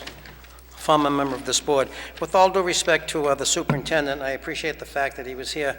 Knowing that in January that the application is out there, and knowing that the school committee met, I believe, a week before February 6th, it really doesn't give much time, whether it be for the school committee or even before the city council. And this is something I believe, Mr. President, that you should have been advised of in a joint meeting between the school committee and the city council. While the council may have a lot of priorities and financial obligations to meet, that should be not an excuse or a red herring to say that's the reason why that they didn't sit down or bring this out sooner. It's not right, it's not fair, it doesn't make any sense. Your job is here to deal with everything that this city involves you with, finances, education, whatever it might be. And if you have to meet more than one night a week, wow, what a shame that would be. Maybe if you met 3 or 4 times a week, and you made the mayor become involved with all of this, and make you to become involved with this, you'd have a better handle on what's going on. Mr. Superintendent, you state on your document that you're submitting, you state the school which is structurally unsound or otherwise in a condition seriously jeopardizing the health and safety of school children where no alternatives exist. You go on further to state that the renovation that took place in 2013 regarding the science labs, for which the Medford City Council discussed on more than one night, I believe it was 4 times, and as a result of that, part of that was because of recertification with the Commonwealth of Mass. And further, the fact of the matter is that the building has not since then been renovated to meet ADA compliance standards and fire code standards that are needed to be current. Now, how can our city allow that building right now not to go forward and have those requirements met? That should be something that the school committee addresses on an annual basis. That's an everyday thing. You're talking about the safety of the children in the school. You indicate, at that point in time, you indicate that the fire code would be, it's approximately $1,200,000 to do an upgrade on that. You also indicated that there is no way to close off the sections of the building to prevent citizens to enter restricted areas during non-school hours. You can go back to 1991, when I was sitting up there as president of the council, and that was an issue that was presented to us as it relates to out-of-towners coming to Medford High School that were not certified to be there. And in 2012, it was Councilor Marks who brought up the issue regarding the community schools on people coming in and out of the buildings. And now you're talking about maybe having a program that cuts down the entrances, where and how you can get in. You could walk up to that high school right now, at any point in time, after hours, and walk into that building, and there's nobody there to check you in or to check you out. It's totally unfair. It's not right. I can appreciate the fact that you might want to do all of these things now. But I beg the question, where has the school committee been on each and every one of these budgets, on each and every one of these years, especially on ADA compliance, especially on fire code compliance? That's the thing that's necessary each and every day, that a child goes to school. That's what you pay your taxes for. That's what a parent believes their elected officials are doing. They're making sure and ensuring that their children are protected when they go to school each and every day.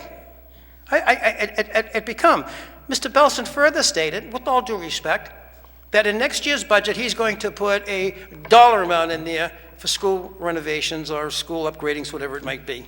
We've been talking about this thing for years. The new school building program had a 5% annual charge that the city was supposed to put in each and every one of those new buildings to maintain themselves.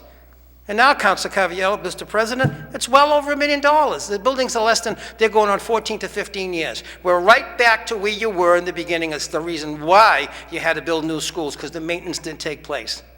Granted, Medford High School is a big school. It's a big school to take place. But you've got 3 roofs, 3 brand new roofs on that building, and now you're looking at a 4th one. The question then becomes, is the quality of the work not right? Are we not checking out to make sure that the quality of the work is not right? Or are we just paying to have something done? Another part that I really think that needs to take place, to be discussed, is the fact that, this is such an important issue because this isn't $1 million or $2 million. This is well in excess of your $10 million, Councilor Marks. The school committee should be here sitting with you. And you, Mr. President, I would hope you would call for a joint meeting between the school committee to consider as you go forward on this particular project. You people got hit with this cold turkey tonight. You should have been called ahead of time to have a committee of the whole meeting to discuss it. It's before the body, it's before the public here tonight. And to shut off debate on millions of dollars being discussed is wrong. Debate was not shut off. Point of information, Councilor Knight. It's not relative to millions and millions of dollars. It's relative to whether or not we're going to authorize the school district to sit down and meet with the Massachusetts School Building Assistance Program to determine whether or not there are any grant funding opportunities that are competitive in nature for the city of Medford to pursue. And if that be the case, Thank that's a dollar, excuse me, Mr. President, that's a dollar amount attached to it, because the application before the School Building Assistance Program, no matter what they allow, is going to have a dollar amount attached to it. That dollar amount has to be paid for by the city as to what portion of it they're going to accept, if not all of it or part of it. It's a dollar amount. You should never shut off anybody, colleague or citizen, at the podium. This is the only place you have an Nobody opportunity. was shut off. I just said, you should not shut up anyone. There was an attempt to end debate. Nobody was shut off. I said there was an attempt to end debate, Mr. President. Mr. President. One information, Councilor Knight. Robert's Rules of Order have been adopted by the City Council as a standard to be used in the deliberation and discussion and the governing of our meetings. Section 18 of Robert's Rules of Order was raised. Thank you. Section of 18 of Robert's Rules of Order failed. No big deal. Thank you. Robert's Rules of Order also allows public participation, Mr. President. Public participation Thank you very was much. allowed. Mr. I don't want to hear it again. What is that, a threat? Is Again, that a threat, we've Mr. discussed President? it multiple I have a times. right to say what I Public want. This is a participation was public not forum. stifled. This is a public forum, and I have a right to say what I want. right. We'll Thank you continue. very much. Mr. President.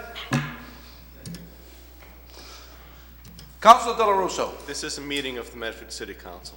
Thank you. Mr. President, Mr. Belson also alluded to the fact that, and he's probably right in part, but he says we need to be partners with the state. We need to be partners between and amongst ourselves, council, school committee people, to get the best of ideas that need to go forward. I can appreciate the fact that he wants to submit something now and you can't change it because the form is there, but it's been hanging around since January of this year. That's the sad part, since January of this year.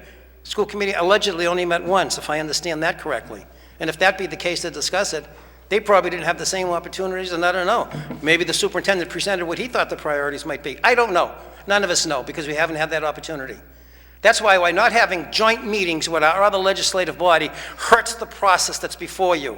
It hurts the idea that you can get a better idea as to why and how it's going on. And you get a better idea what the cost is going to be. You can get a better idea what the priorities are going to be. As the gentleman just came up here, Mr. McAuliffe, as he related to the fact that how he has to run his business and what he has to plan for. No matter what the outcome is of this, whether they give you $1 million, $5 million, or $6 million worthy of work to be done, you still have no priority program as it relates to any comprehensive financial program as to where this city is going. Police, fire, retirement board that needs to be paid. The deficit as it relates to the retirement fund, $28 million that the city has. Again, nobody wants to discuss that and how you're going to go forward with that. And more importantly, a fire and police department. Does that mean now fire and police are going to be separated? Or is it not going to be separated? You haven't even gotten a final answer as it relates to the police department going forward. If they take down the station over there for the training tower for the fire department and you're going to go to a regional location, that's going to put the fire department at issue for backup because they're going to have to send their truck and their men to that regional location. A public safety issue. Point of information, Councilor Knight. The tower is being addressed by a working group that's headed up by the chief and made up of members of the fire department's training division. I You are do correct, also Councilor Knight. believe that their wish, inclination, desire, and focus is to have a training tower that's located in the city of Medford that may be open to regional communities. However, it would be maintained, dictated, and controlled by the city of Medford. That's based upon some meetings that I've had with the training team and the administration, Mr. President. Thank you, Councilor Knight. Mr. President, the Medford Public Schools, as in the commentary from the superintendent, would like to meet with state and local governments as it relates to current code, including fire doors, fire alarms, sprinkler systems, and safety conditions. All things that right now are in potential violation, or if not in violation, as we presently speak. After the new, I believe if we all can remember, after the new science labs were built, there was a major problem for almost a year where a fire person had to be up at the high school because the fire alarm system didn't work as it related to something happened, whether through the electrical department or what have you. Then, if I understand this correctly, in Mr. Belson's commentary, and I agree with you 100%, you said any decision regarding the specific projects and the financial commitments would be developed over time and after multiple meetings within city government and at the state level. Well, at least he's got the ability to understand and recognize that city government officials need to sit down and discuss it, much more than the person who calls herself the mayor of this community. This is a big issue, whether you want to realize it or not. The building is 50 years old. You're talking about the same fire and police station that's down there right now. Maintenance didn't take place in the building. Now, a lot of these things are maintenance driven. whether they be fire, whether they be the windows, whether they be the boiler or what have you, or the asbestos. It's a big building. I think it's 4.5 miles long, Mr. Superintendent. 550,000 square feet, whatever it might be. It was built at a time to be a college campus type of a 46 years ago. of a school. But that's not the point. You're getting a lot of this all at once. Maybe, to some degree, maybe, whether it's the cafeteria or whatever the auditorium is, maybe if you just stuck to the real desperate needs that the building has on a slow annual basis, you can look at these other things and put them into the budget. Let me just remind you, I'll just leave you with this last thought. Just look at your city of Somerville. Look at all the development that's taken place over there. All the development, okay? Many, many more jobs. And their taxes keep on going up. You don't have that opportunity here in the city of Medford. Because if we're going to follow the mainstream of Somerville and taxing the citizens of this community to pay for bond indebtedness that you can't afford, and as Council Marks and others have alluded to, you're going to get yourself into a Proposition 2.5 override, it'll lose. Everyone behind this council, I guarantee you, will lose if you'll be supportive of that, if you're serving at that point in time. You need to plan ahead. And when you plan ahead, you'll be able to address these issues. These have been long overdue. This is a shame. Prior school committees ought to hang their head. An embarrassment for allowing this to go this long. And so shouldn't the city of Medford, because that's been their downfall, letting their buildings run into a demise situation year in and year out. And now you're going to pay the price for it. Thank you. Councilor Della Russo. Mr. President, move the question. Second. As amended. Mr. Belson, do you want to finish up with I anything? just want to finish a couple of quick statements, if I may, with your permission. First of all, some of the things that were quoted as the priorities of the state. When they say the building structurally unsound, that's not what we're saying. That's what the state is using as a category for things that you can put things under. When the building says that renovation of schools, such as roofs, that's what they're saying you can ask for. That's not what we're saying is our need. That's the first thing. As far as handicapped accessibility, we put in 3 elevators, ramps. We've made the Little Theater, or the Karen Theater now, handicapped accessible. The building is handicapped accessible. There are a lot of things, and with all due respect to, I understand there's a give and take here, but the reality is that a lot of improvements have been made to that high school and that technical school, and you have helped to pay for it over the years as a city council and as a school committee. The school committee had a right, when this thing came out, to deliberate and determine what it considered to be important and to talk about it. And they had a committee of the whole, and they then had a follow-up meeting where they voted it. You're getting it, and all we're asking is for you to allow us to submit it so we can then begin a process of finding out what's possible, and then we can have a more robust, interactive process between council, school committee, mayor, administration, to determine what this city considers important, what this city wants to fund on its own, what this city wants to partner with, and what we're going to do in what time frame. And that's all we're looking for tonight. Thank you. Thank you, Mr. Belson. On the motion by Councilor Della Russo, seconded by Councilor Knight and Falco. Mr. Clerk, please call the roll. Councilor Della Russo. Yes. Councilor Falco. Yes. Councilor Knight. Yes. Councilor Longo-Kern. Yes. Vice President Marks. Yes. Councilor Scott Pelley. Yes. President Caviar. Yes, 7 in the affirmative, none in the negative. Motion passes. Thank you very much. Thank you. While we're under suspension by Councilor I don't get to Knight. speak on this? I don't get to speak? We're done with that issue, Mr. Vignan. But you said that we could still speak. You said you weren't going to shut We're the... done with that issue, Mr. Vignan. That's why you lost in criminal Motion's court. been disposed of.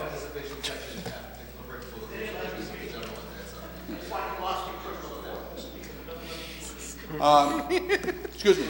17-307, the 306, 311. Request for expenditures from the Law Department, claims over $1,000, account 010-151-5762 to the President and members of the Honorable City Council from Mayor Stephanie M. Burke. Claimant name, Mary Bradley versus City of Medford. Date of accident, March 26, 2016. Motion to waive the readings. Name and address for the record, please. Thank you, Mr. President. Kimberly Scanlon, Assistant City Solicitor for the City of Medford. I reside at 75 Ashcroft Road in Medford. The brief synopsis is, in this case, the claimant, 62 years old, a Medford resident, slipped and fell in March of last year on right around 392 Main Street. As a result, she broke several bones in her left foot, including twisting her left ankle. She was treated, the proper release has been obtained, and her medical bills were in excess of $5,616. To clarify, this also includes a approximately $1,900 medical lien. And if you have any questions, I'd be happy to answer them. Mr. President, if I may, Councilor Knight. has the street defect been repaired? Across the street it has. That particular location, though, in anticipation of your question, Councilor, I went out today to look at the property and took pictures. That area, technically a lot of Main Street could use improvement. So I submitted an inquiry to DPW again to make sure that that particular area, as well as across the street, which was previously fixed, is repaired as well. Excellent. Mr. President, I'd also move for approval. I'd request that the solicitor forward that information to the council when she receives it. Thank you. Councilor Longo Kern. I just want to go on record abstaining, conflict of interest. Councilor Longo Kern has a conflict of interest. On the motion by Councilor Del Russo, seconded by Councilor Knight. Mr. Clerk, please call the roll. Council Del Russo. Yes. Council Falco. Yes. Council Knight. Yes. Council O'Kern.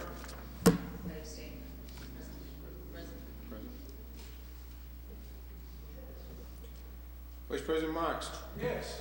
Council Scarpelli. Yes. President Cavallaro. Yes. 6 in the affirmative, 1 abstention. Motion passes. Thank you very much. Thank you, Mr. President, members of the council.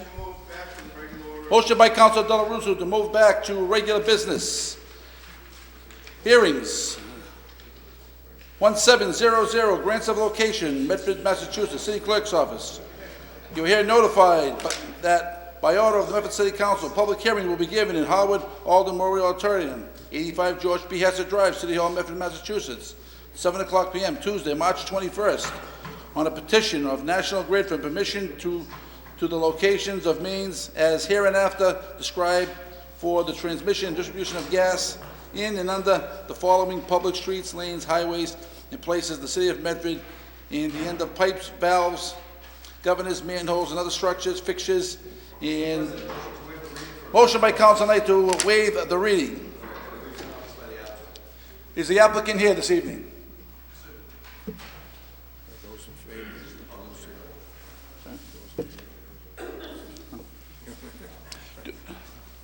Those in favor, those opposed? Yes. Name and address of the record, please. Matthew Carmody, National Grid, 170 Medford Street, Malden. Are you in favor of this project? Yes. Thank you. Do I hear anybody else in favor of this project? Hearing and seeing none, that part of the meeting is closed. Is there anyone here in opposition of this project? Hearing and seeing none, that part of the meeting is closed. Name and address for the record, please. Again. Matthew Carmody, National Grid, 170 Medford Street, Malden. You can give us a brief synopsis of the project, please. Yes, we currently have a cast iron main that goes up through a lot that's for a new waypoint building going up. We need to relocate 52 feet of 4-inch down the street, about 100 feet to cross to it goes into the easement for a new main to go up the side so they can do their construction safely. And this is Winthrop Street up by Smith Lane, is that correct? Correct. Yes, and how much of the street will you be digging up? Well, part of the project is about 430 feet, and that's for main replacement on a leak-prone pipe, along with the association of 52 feet that will be crossing Winthrop Street to the easement for the new main. Councilor Del Russo. Mr. President, first of all, I want to preface my remarks by saying I approve of this project and support of it, and I'm in support of it. However, I urge our friends from the utility company that they need to be extra sensitive to the neighbors in that area. They've been under tremendous duress of recent times with construction, repaving, utility work in that vicinity, and it's created great stress and unease with them. So it's essential that all efforts be made to prevent inconveniences to anybody who's there, whose houses may abut this digging. We don't want to hold up construction at all, but at the same time, we want to preserve the tranquility of those who reside there and see to it that the street is returned to its pristine condition. Thank you, Councilor DeRusso. Chairman Scarpelli. If I can, the dates publicly for the project, when you're looking to start? We're looking to start this upcoming Monday. Monday? Yes. And the times of hours of work? That would be under the direction of the engineering department for the city. That has not been discussed yet, but we do a pre-construction walk once it's be approved by yourself. Okay, now, has anyone in the engineering department talked about the, I believe that street's going to be dug up again in a few weeks, correct? Is it maybe a few months? Yeah, coming down the line, that'll be... Is it 3 years? Yeah, a year or two. All right, so again, I think, just reiterating, just making sure that the sidewalk, you know, anything that's where people are walking, the street, that it's put back where, and then revisit it again in 6 months, making sure that there was no dippage or, you know, so any future holes later. Understood. Okay. Everything else, I see that's in order, so I move for approval. Councilor Knight. Mr. President, I am sure Mr. Carmody is familiar with the area in the neighborhood, and I'm sure he's also aware that we do have a public school in the vicinity of the location where they're going to be doing construction. It's my understanding, as he just stated, that the construction schedule will be up to the office of the city engineer. I'd ask the city engineering office, by way of an amendment or a second paper, restrict the construction during the rush hour periods when schools drop off and school pickup is occurring, Mr. President. Thank you, Councilor Knight. Vice President Marks.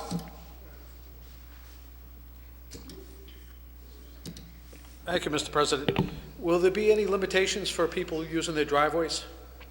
If there is anyone affected during the day for their driveways, our foreman on site will coordinate with them to let them know when they can go in and out. If not, we can also put a plate down for them to access their driveway, but only be for a day period, if anything, and they'd be notified prior. So when will they receive notification? 48 hours in advance, the new foreman will notify, leave a door hanger, knock on the door. If they're going to be in front, we also post no parking signs in the location that we will be trenching for that day to let residents know. And are there any expectations regarding the traffic flow? Are you going to have to close partial lane, or is there any consideration with that? We should be able to keep 2 lanes of traffic flowing since new installation will be in the curb line closer to the side, so we won't have any issue with keeping traffic flow. As many details are needed will be direction of the captain, and whatever is needed for traffic flow, we certainly will do. So you already have a detailed plan from the police department? That is an on-site meeting that takes place at the start of the job. Say that again? The direction or how traffic is set up is an on-site meeting that happens at the prior or at the start of the job, because the beginning of the job is only verification holes, which is a very small portion of the roadway they'll be taken up. Before trenching begins, it is under the direction. So prior to Monday, because you said Monday the construction's going to start? Once this is approved, then we can move forward with anything that needs to be done prior to construction, but we need an approval from the council first. Right, so, but that traffic impact of mitigation will take place prior to the start date? Yes. Thank you. Thank you. Councilor Knight. When the streets resurfaced, who's responsible for the striping? We normally are responsible for the striping unless the city has future plans or something. You are aware that there is a bike lane that's been put in along Winthrop Street in that vicinity? Yes. Okay. Thank you very much. Thank you. On the motion by Councilor Scarpelli, as seconded by Councilor DeRusso. All those in favor? All those opposed? Motion passes. Thank you very much. Thank you. Motions, orders, and resolution 17303, offered by Councilor Knight. Be it resolved that the DPW Commissioner provide the council with the schedule for crosswalk and roadway restriping. Councilor Knight. Mr. President, I put this forward 2 weeks ago. I guess it was wishful thinking, then the snow came, and here we are. It's not spring yet. However, I'm just wondering when the DPW is going to go out and begin restriping our crosswalks and our streets. We have some faded paint out there that is annually in the need of repair and replacement, and I would like the DPW Commissioner to provide us with a schedule as to when that is going to occur. I'd ask my council colleagues to join me in supporting this resolution and move for approval. Thank you, Councilor. Councilor Scarpelli. If I can just add on to that, I know that it might be, I know that Mr. Kerens did respond to us about Evans Street, but didn't respond back on Paris Street.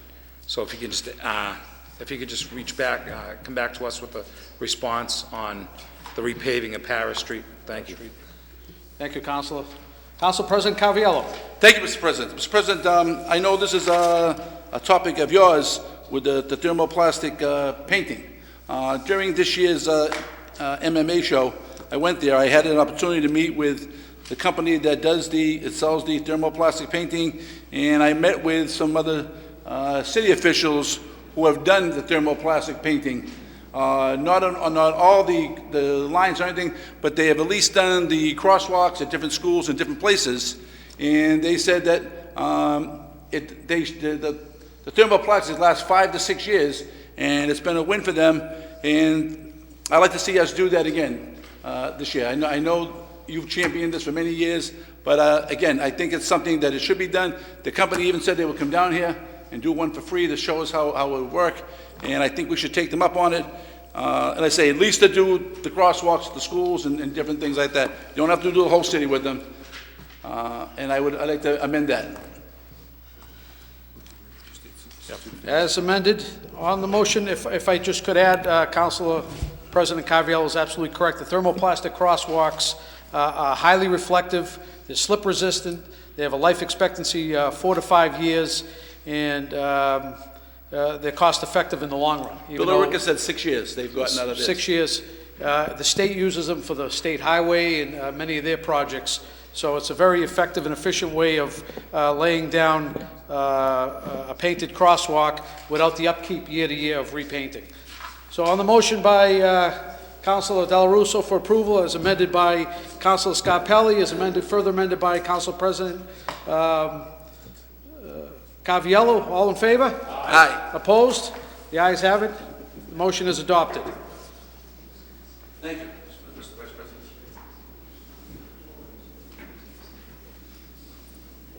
17304, offered by Councilor Longo Kern, be it resolved that the Medford City Council requests an opinion as to if we can vote to change our zoning one section or even one street at a time. Councilor Longo Kern.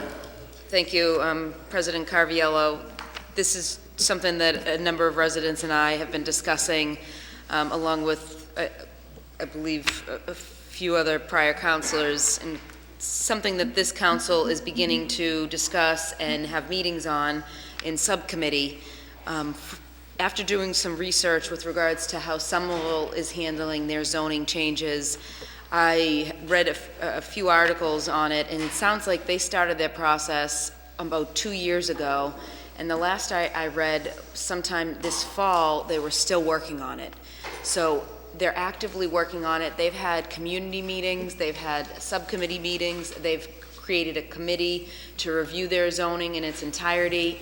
It seems like they're doing it extensively. Obviously, they're being it's been brought up before that we should reach out to, I forget the gentleman's name, but reach out to the person from Somerville who is overseeing this project and get some ideas on how we can do it. But in the meantime, we have a situation where a number of huge developments have gone up, a number of highly dense residential dwellings have gone up, whether it be Luminaire, we have one coming up on Middlesex Ave, and obviously a couple of controversial properties that have come down the line and have created controversy, I should say. And it seems like the public, and the public that have been reaching out to me and that I've been, reading, discussing these issues, are interested in developing, they're interested in not seeing empty storefronts. Our residents are interested in redeveloping to a point where it's beneficial for the city and beneficial, how I should say it, beneficial for the neighborhood in a way that complements the neighborhood. And what we're seeing with regards to, especially in the past, the number of variances that have been allowed, we're seeing a need for zoning change in this community, and we're seeing it, we're in need of it far prior to how long it would take this city council to review it in its entirety. So my question, and I haven't reviewed any acts, and I know Councilor Knight just mentioned an act, so he can bring that up, but I'm looking for an opinion, whether that be from our city solicitor or reaching out to Somerville and some way to find out if we, as a city council, can review whether it be a section of the city at a time, a street at a time. We know of developers who are very interested in developing in certain areas, and we want to make sure that we protect our neighborhoods. And you've seen that at the last few zoning meetings. The public have been forced to have to come to the table and bring their concerns and questions and downright just opposition to certain projects, which is unfortunate. And, you know, it does, whether or not zoning is going to be the solve-all, I don't think so, because we do still have the process of variances, but with the new board and with proper zoning changes, I think we can make this a better process, and I think we can protect our neighborhoods. So my question to our city solicitor would be, can we do this? Can we sit down as a committee of the whole and discuss, I think the latest project, Salem Street, for example. Somebody else has mentioned Fountain Street is zoned Apartment 1. Can we take an individual section of our city and say, okay, this is what is zoned where, and this is the problem, and then call that street or section in for meeting? I mean, ask the public to weigh in on what do you want to see in your residential neighborhood or your business districts that are right outside your residential neighborhood, because it seems like the administration is pushing for housing everywhere, which is not great for our infrastructure, our schools, our traffic, our parking problems that we have on so many different levels. And what I'm hearing from the people is we don't want to turn into Somerville or Cambridge or Boston. These chairlifts we're talking about, we don't want to turn into Boston. We have more single-family districts or single, double family districts in Medford than Cambridge and Somerville have. And people do not want to see us turn into Boston, and nor do I. Our schools can't handle it. Our streets, sidewalks, infrastructure, parking, traffic cannot handle it. And I think zoning is something that we need to discuss. Obviously, have a long-term plan, but we need to discuss it. If we can do it in a quicker fashion, I think we need to at least explore that option. And this is one way that I think it could be possible, and I'm hoping that we get a positive result from it, and we can take those sections of our city that are plugged hotspots for developers and really figure out what's best for our neighborhoods. Thank you very much. Councilor Knight. Mr. President, I wholeheartedly support the resolution. I feel as though getting an opinion from the solicitor is a great start for this conversation. I also think it's very important for the council as we move forward to consider the impact that zoning has on our tax rate. Because we have a bifurcated tax rate, we have the ability to equitably shift the residential property tax burden from the residential properties to the industrial and commercially zoned properties. And now we're seeing a lot of use variances where they're going to try and eliminate these commercial and industrial properties. And it's very important that we maintain a good stock of commercial and industrial properties so that we do have the ability to provide residential property tax relief, Mr. President. So moving forward, I think that's a very important aspect of zoning here in the community. Councilor Longo-Kern was absolutely right. You know, when we go back and we think 5, 6, and 7 years ago when the real estate website Reddit found Medford, the first thing that they said was unbelievable tracts of open space and natural resources and a large stock of single-family homes. And as we begin to develop and grow here in Medford, we're moving away from our large stock of single-family homes, and we're moving into high-density apartments, Mr. President. And in some areas of the city, that's okay. And in some places, that's good. And the mixed-use growth, I think, is an excellent opportunity for us to pursue an equitable shift between the commercial, industrial, and residential tax properties and the burdens that are provided to the residents. But going forward, there are a number of issues that we need to look at. And I think that one of them would be maintaining a good balance of commercial and industrial zone properties, as well as increasing our stock of affordable housing. Because as our real estate market begins to thrive, the people that have lived in this community for so long and made Medford such a great place to live are being displaced, and they have no place to go. So they're actually getting forced out of Medford because they can no longer afford to live here. And our stock of affordable housing is so low at this point in time, Mr. President, there's really no other option for them but to leave the community that they helped make great. So I want to thank Councilor Longo-Kern for bringing this matter forward. I support it wholeheartedly, and I would anxiously await the solicitor's opinion. Thank you. Good motion. You both are 100% correct. On the motion by Councilor Longo-Kern, as seconded by Councilor Knight. Name and address for the record, please. Hi, I'm Cheryl Rodriguez. I live at 281 Park Street. And I'm pretty happy to see that this is coming up because I've spoken here countless times about that we need to follow zoning. But the second part of that is that we also need to look at the zoning that we currently have and see if that zoning is working for us. I pulled out a zoning map of Medford today, and I looked around my neighborhood, and I saw that all of Salem Street and pretty much every street from Fulton Street to 93 was zoned apartment 1.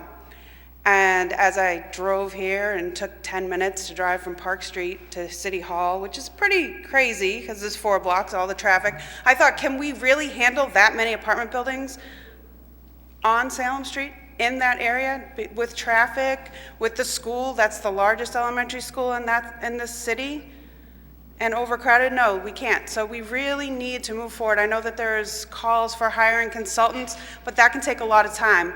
Anyone who attended the zoning meeting on the Salem Street project said, well, you know, one apartment building isn't going to do it, but they did have a stack of support letters from people that owned property on Salem Street that would probably be the next buildings that come up and want to add apartment buildings. So that could be 6 more buildings in the next year or 2, 10 more buildings. Then we'd swing around down Fountain Street and add another 10 or 15 or 20 buildings, and we would cripple that entire side of the city. We would change the dynamic.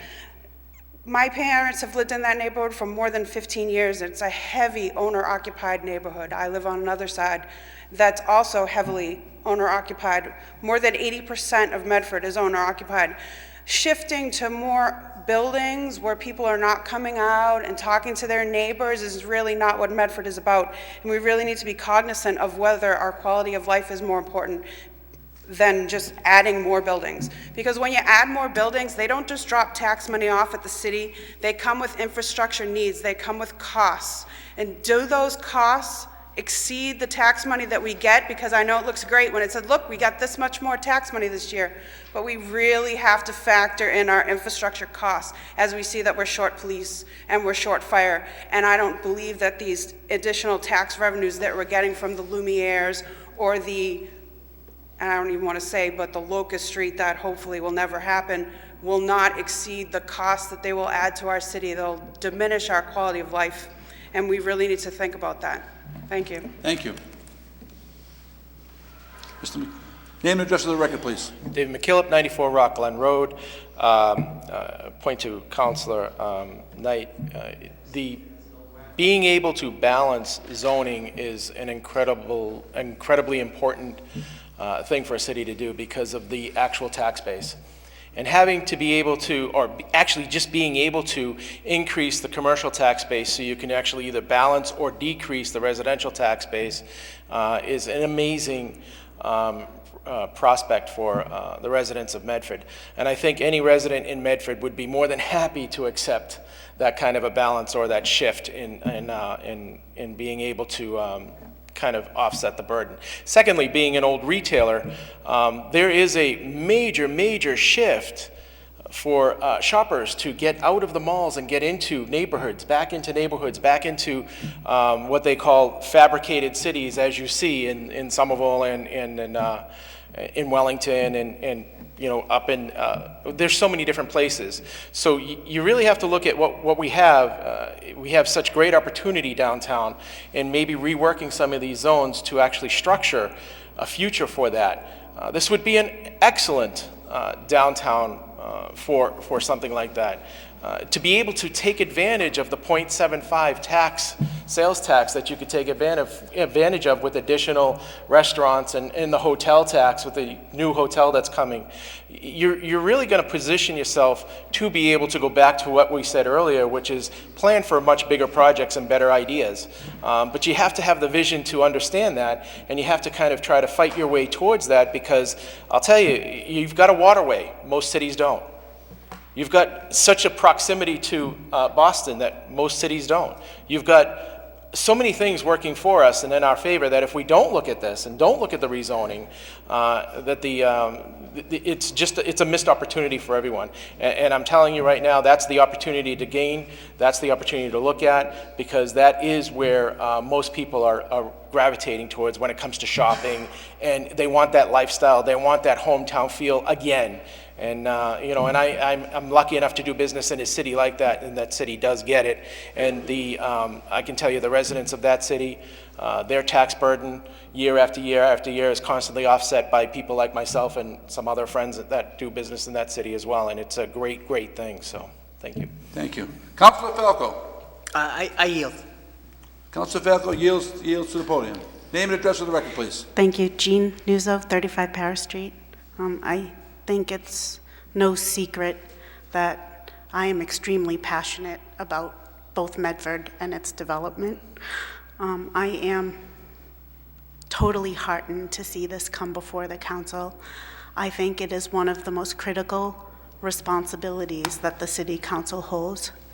Residents of this city make a social contract when we purchase here that where we purchase will stay similar, not the same, but similar to where we buy. And I think that we are in some ways under attack from developers around us that are starting to come in and cannibalize us. I'm concerned for people who've made the decision to age in place here in Medford. We historically have people come and stay for generations, and that is with thought, not by accident. And I feel that if we're not careful, those families are going to be pushed out, and Medford will be gentrified, just as Somerville has been gentrified and Cambridge before it. I think Medford is in an enviable position. When you look at the surrounding cities, they don't have the green spaces that we have. When you look at their green maps, they're teeny dots across the city, little islands. Medford has whole areas where we don't have development. And I think we have an opportunity to be very purposeful about what we do. I always liken Medford to a diamond in the rough, because I do believe that. If you know a jeweler, they won't cleave a diamond until they're sure of what they're doing. And Medford has areas that are ripe for development, but it should be development that we deem necessary. And so I would encourage this council to continue to move forward. And I would put forth for your consideration that we have a great deal of subject matter expertise within our city limits. There are many people who are very passionate about this specific topic and have good visions. I've talked with some of them. I've heard of some of them, and I think that we have committees for Walk Medford, Bike Medford, the arts, but we do not have a citizen representation for development, which is the critical thing for our city. And I really think that that's one thing that's lacking, because a good and meaningful committee or coalition of Medford residents with some subject matter expertise can help you in that. You know, and bring to bear, it's a big undertaking, but I'm glad to see it. And again, I would stress that in my mind and in my opinion, it is one of the most crucial things, crucial contracts that you have between your constituents, that you're going to, look to protect the interest of the Medford residents, recognizing that developers coming in are buying and they're property owners, but they're not the same type of property owners that are going to be here and stay here. They're going to turn the property around and make their profit and usually leave. So I'm very encouraged to see it. I appreciate the positive thoughts, and I hope that we continue in this forward movement. Thanks, guys. Councilor Falco. I yield as well. Councilor Falco yields to the gentleman from East Medford. Thank you, Council President. Name and address for the record, please. Andrew Castanetti, Medford. Good development, I believe most of the time, is very good. It's just that, how was this now? How was I going to present this? Especially if it's mixed use, a la Station Landing, because that's how the Roman Empire did business way back. If you lived here, if you worked here, you could eat downstairs. You didn't even need a bicycle, for God's sakes. In the T's there. It'd be nice to have one in Medford Square someday also. Might as well get that in there again. Council President, however, when the new growth, that's the new real estate taxes from these brand new developments that grow out of ground, are not applied to offset the Prop 2.5 increases, this new growth doesn't help the taxpayer at all that pays real estate taxes. It hurts us because we have to get more schools, more teachers, more police, more fire, infrastructure. So I don't see how it helps us. As a matter of fact, it hurts us because the following year, to the $100 million tax levy, they add the new growth to 1.7 million, and then the Prop 2.5, another 2.5 million on top. Then they take 2.5% of that greater number. Again, it's like the Russian lady used to say here 15, 20 years ago. It's like an annuity that keeps on giving, but at the cost of the real estate taxpayers here. I'd like to see the city to be a hopping place because the location is strategic. It's probably the best in all of Massachusetts, proximity to Boston. There's a lot of open space. We're being jammed in East Medford, and I'm not sure, maybe we should secede from the city. It's a capital idea, possibly. Councilor Marks, you live there yourself. West Medford can stay with Winchester, with your own zip code, by the way. Well, that's okay, because who's going to pay for their services, the squeaky wheels? The South won't be able to pay anymore. That's what Medford secedes. Good luck. You got all the money, but we have the territory. From Route 93 all the way to Fellsway, this is like Donald Trump land, very valuable. If we ever have one of the two fires Chelsea ever had, hang on to your land. I like new growth, but if you don't use the real estate taxes, and by the way, who says you have to raise real estate taxes $1 or actually $2.5 million at 2.5% of last year's $100 million levy? Is there a law that says you have to? Thank you, Councilor Brianna. I knew I liked you. Thank you for listening. Thank you. Councilor Falco. Thank you, Mr. President, and I thank Councilor Longo-Kern for bringing this forward tonight. I fully support the resolution. I have been pretty vocal about zoning since I've been on this council, and I made a resolution a year ago. The resolution's still in subcommittee, but I still firmly believe that we need to hire someone from the outside to come in and look at zoning in every neighborhood throughout this city. I mean, I understand going street by street, but I mean, every neighborhood needs to be looked at. You know, it's one of the most important, it probably is the most important responsibility that we have, zoning. As a board, that is one of our most important responsibilities. This needs to be looked at, sooner than later. I firmly believe that we need to bring in someone from the outside. I'll say it again, there's no one behind this reel that is qualified to look at zoning. I think we need an expert opinion on this. You talk about balanced zoning. I mean, you talk about, different neighborhoods, residential versus commercial. I mean, the changes that are made, or the lack of changes that are made, really affect and impact the fabric of each neighborhood. So I want to just go on record, I do support this, but I also do think that we need to meet to address this and to bring in someone from the outside to look at this even further. Thank you. Thank you.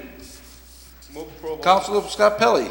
Thank you, Mr. President. I too have pushed for different avenues to oversee and review our zoning. And I'll say it again, I think the mayor mentioned it at her State of the City, and reaching out to the Metropolitan Area Planning Council and getting their immediate sit-down and set a plan with the city and the stakeholders to make sure that we could do what's right for our community and our vision. As Mr. McKillop said, Medford is the jewel, it's our turn. We have the Chevalier, we have the Mystic, we have the Fells, 93, Mystic Ave. There's so much to plan in those areas. So again, if we can put an amendment, I appreciate Councilor Longo-Kern for putting this in, but reaching out to the mayor and asking them, reaching out again to the Metropolitan Area Planning Council to set a plan and reviewing what we need, how we need to even start our process in zoning, because things are happening so fast, it's going too fast. And we need to slow it down so we can all share our vision and what we think Medford should be and will be in years to come. So, thank you. Thank you. Councilor Knight. Approval on the paper, Mr. President. On the motion by Councilor Longo-Kern as amended and seconded by Councilor Knight. All those in favor? Aye. Motion passes. Motion to suspend the rules.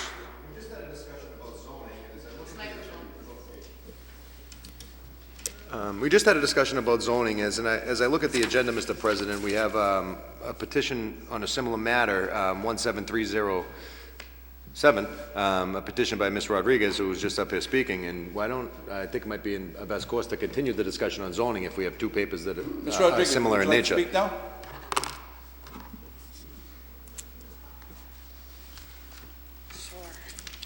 Name and address of the record, please. If you don't want to do it now, you can come back if you're not prepared. No, that's totally fine. I can do it now. Cheryl Rodriguez at 281 Park Street. And yes, I tried not to say exactly what I was going to say for the petition when I came up earlier. But before I begin, there's a couple things. I noticed that Councilor Falco wants to slow down and wait for a consultant.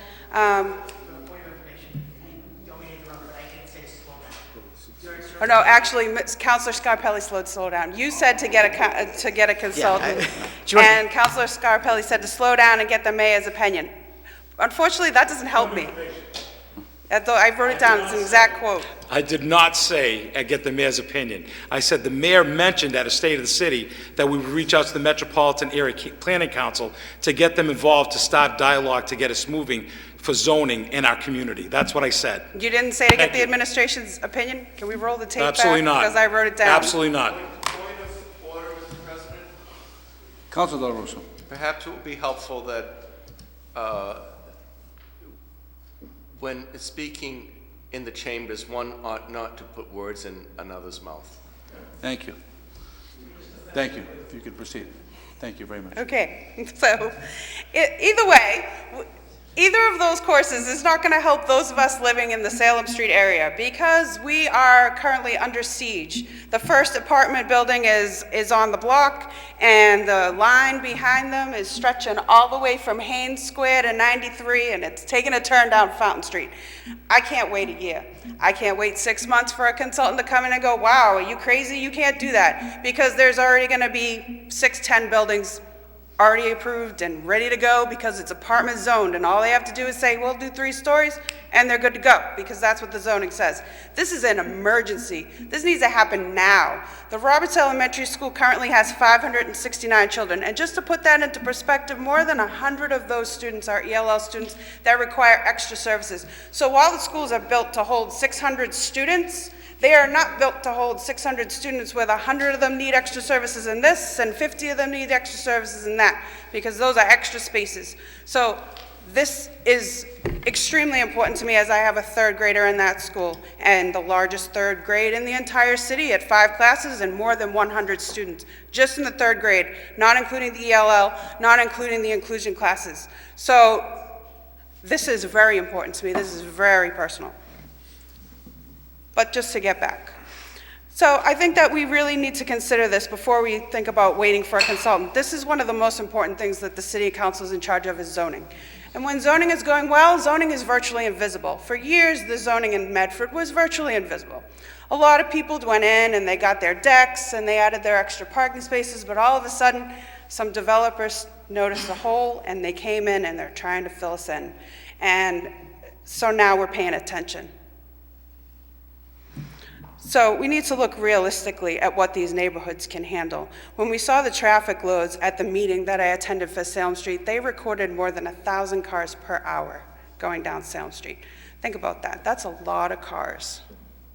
A lot of times that traffic is backed up. I tried to get to Haynes Square over the weekend and the traffic was backed up almost to the Rotary at 93 on just a random Saturday. So the zoning there calls for apartment buildings. Those apartment buildings can be 3 stories high and probably between 12 to 15 units. Imagine them on every plot on Salem Street, and the street would just be closed. The neighborhood would be decimated. that is what the zoning intends for that area to hold. And that may have been true when they created that zoning. It's no longer true. It's emergent that this council act to change that zoning to a more appropriate scenario. What that scenario is, I can't say, but I can say that it's not apartments up and down Salem Street. We also need to consider the load of those additional residents on our infrastructure. Our police and our fire are understaffed. Our DPW is understaffed. So we really need to consider the quality of life also of people that are living in those areas. What were their expectations when they moved in? Because if you look at Salem Street, most of those buildings are one story. There are some two-family houses mixed in.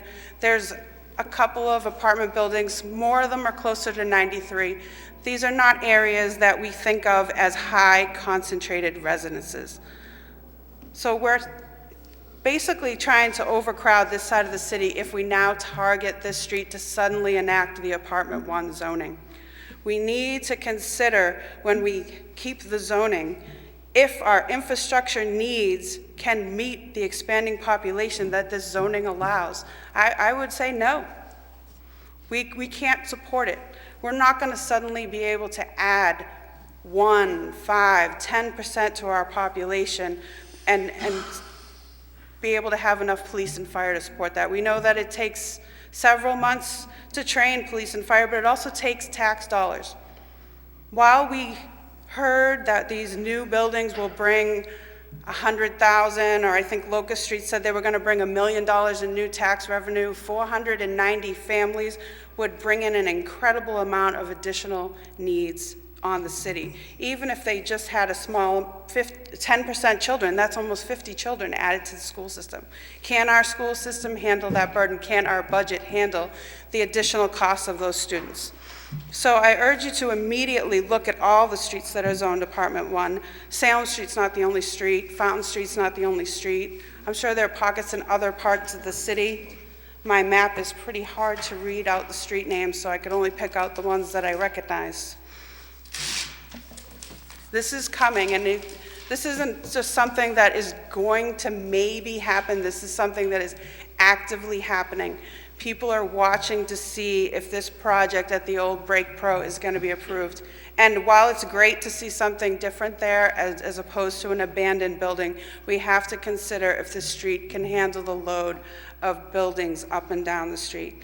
So I hope that you will take this seriously and responsibly try to change this zoning as quickly as possible before it's too late. Because once those buildings are constructed and sitting on those sites, once those children are going up to the high school to enroll in our schools, it's too late. Thank you. Thank you. Point of information, Councilor Knight. Any zoning change is a process that takes about 180 days, about 6 months, Mr. President. Thank you. By law. Name and address of the record, please. Jean Nuzzo, 35 Paris Street, right around the corner from Salem Street. This is my neighborhood, so I feel doubly strongly about this. Again, as far as I can tell from all of the readings and all of my interactions in various cities that are structured similarly, zoning starts with the city council. With all respect, I'm disinterested in what the mayor's opinion is. I'm disinterested in what the community development's opinion is. And I'm disinterested at some level of what the ZBA's opinion is. This is the neighborhood that we live in. We are the residents. We are the people who will drive by it. We are the people who will sit in the traffic. We are the people that, as these buildings go up, will deal with the power outages. We just had one not a week ago on Tuesday that was for hours for some people. It's getting into the shower and not getting proper water supply because we're already getting developed more than we need to be. It's sewer systems. It's backing up the streets. It's the fact that when you drive down the streets in our neighborhood, people are cutting through because they're trying to avoid 93, and with the Fast 14, the entire state has learned how to cut through the city of Medford. So, I mean, I think that we can't handle the additional volume that we're hearing someone somewhere is envisioning in this neighborhood. I mean, it looks like Beirut. It looks like they test missiles around there. The potholes are so big it'll eat a Subaru. So I get that it's considered somewhat blighted, although I take exception to that term because it's blighted because it hasn't been cared for properly in budgetary planning. So I don't think that, having a vision of putting 15, 20 of these down Salem Street is really going to do anybody any favor. I think we're going to get into a situation where the people who live in the neighborhood, their properties are going to be devalued because they're not going to be these new buildings. We're going to be dwarfed by these big buildings coming down Salem Street, and we're going to be gentrified out. People who have been in those neighborhoods for 2 and 3 generations. Families that are young and have bought in because they like the neighborhood and they like the small feel of it. So respectfully, I understand that there are different groups that have political, optical interests at play, but when it comes 9 o'clock at night, they don't put their head on the pillow, in the various areas of the city. It's just where they live, and I don't see any big circles being drawn around where their houses are. So I would ask that you make this a top priority because they are lining up. There is a scuttlebutt. We're starting to see some construction happen. We've started to see a few people apply. Some it looks like are going to get it. Some looks like they may not. I'm not sure what the rhyme or reason will be, but it would be very unfortunate to see an area that has some beautiful buildings. Some of the buildings in our neighborhood are quite lovely, be taken away and have it turn out to look like Main Street in Cambridge. Not that there's anything wrong with Main Street in Cambridge, but that was Cambridge's decision. I don't want it to be a developer's decision. So I know it's a little bit strong, my commentary, but I feel like our neighborhood is really on the chopping block very quickly, and it will go like dominoes if we don't do something about it. So I would urge you to please consider it, because for those of us who live there, it's heartbreaking for us to consider that it might not be there anymore. Thanks. Thank you. Motion by Councilor Knight to receive and place on file. Motion by Councilor Longo-Kern to revert back to regular business. 17305, offered by Councilor Longo-Kern. Be it resolved that the sewer connection fees that are charged by the City of Medford per lateral be updated and charged per fixture, as our fees have not been updated since 2013 and are due for reassessment.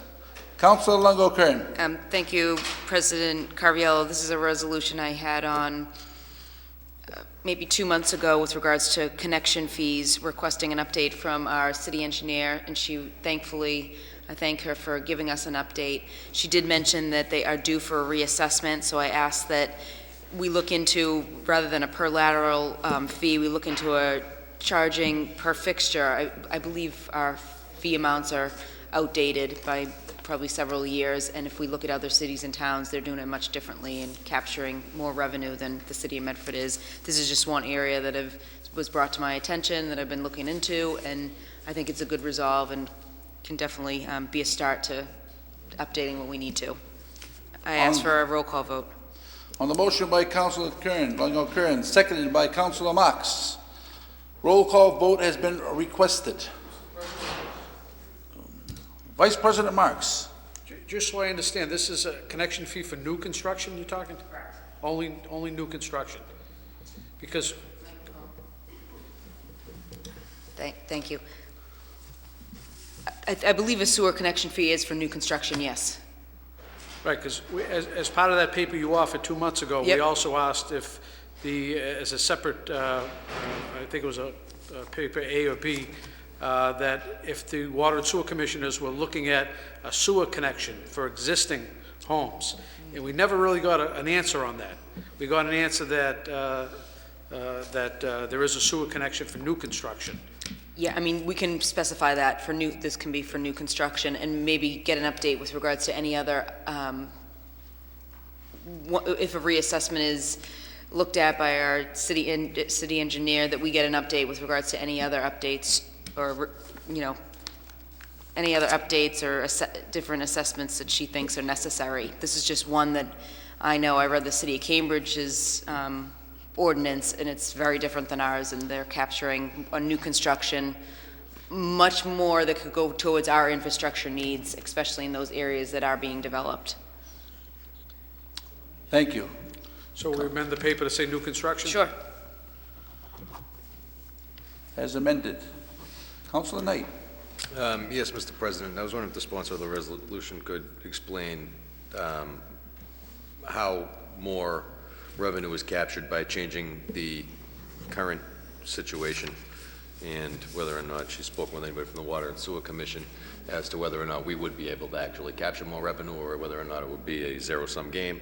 I know these are probably questions that you can't answer offhand, but something that raises a concern, because I don't want to see raising fees and costing additional funds to individuals trying to develop certain properties if in fact we're not going to see a return on the other end, Mr. President.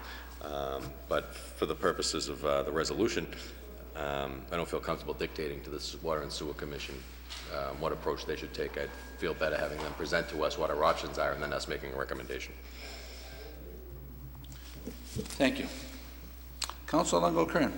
I think what we do as a city council is make recommendations anyway. This is a recommendation that this type of fee be added. I did speak to somebody in the City of Cambridge Engineering Department who did say by charging the per fixture, you do capture much more revenue, because it's obviously per fixture versus whatever the per lateral is. I believe it was just one set fee. I think it's $100 the city of Medford charges, and it sounded to me like it was per project. So the per fixture fee, obviously if you have a larger project, you have many more fixtures, which you could capture. And obviously we have so much need to update our infrastructure, water and sewer especially, that I believe this money could go to, obviously, to help with that.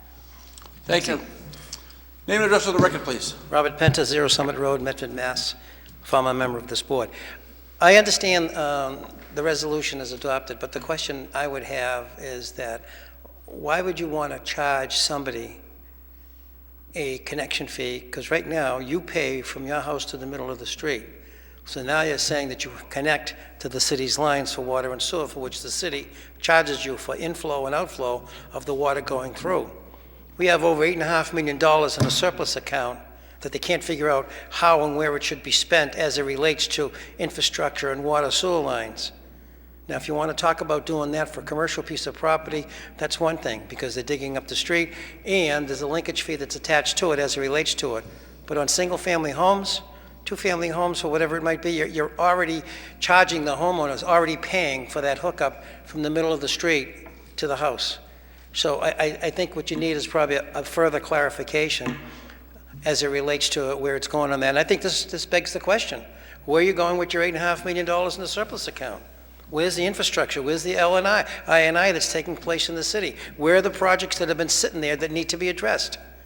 Before you start charging another fee possibly to the taxpayer in this community, I mean, you got a CPA tax that the state isn't even going to give you a dime back because they have no money to give it back to you. So you're technically putting another tax on the Medford resident taxpayer in this community, and they're getting nothing back for it. But you are charging them, and you don't even have a program set aside for what it's going to be used for. You've got almost $8.5 million in water and sewer. You got close to $9 million in your free cash account. And then you're talking about building all these new buildings that need to be built, that nothing can take place until after 2022, going into 2023 to free up the bonds. So what are you going to do, start taking from your free cash? Or you're going to do an override of 2.5 for the taxpayers? Or you're going to start laying off people? You just spent $14.4 million to build a new Department of Public Works building. You don't have enough men to do it, to work it on a daily basis. The problem that I see, and that's just my opinion, that you folks have got no relationship with this mayor. You absolutely have nothing to do with her on anything in this. She just uses you for whatever she wants, when she wants.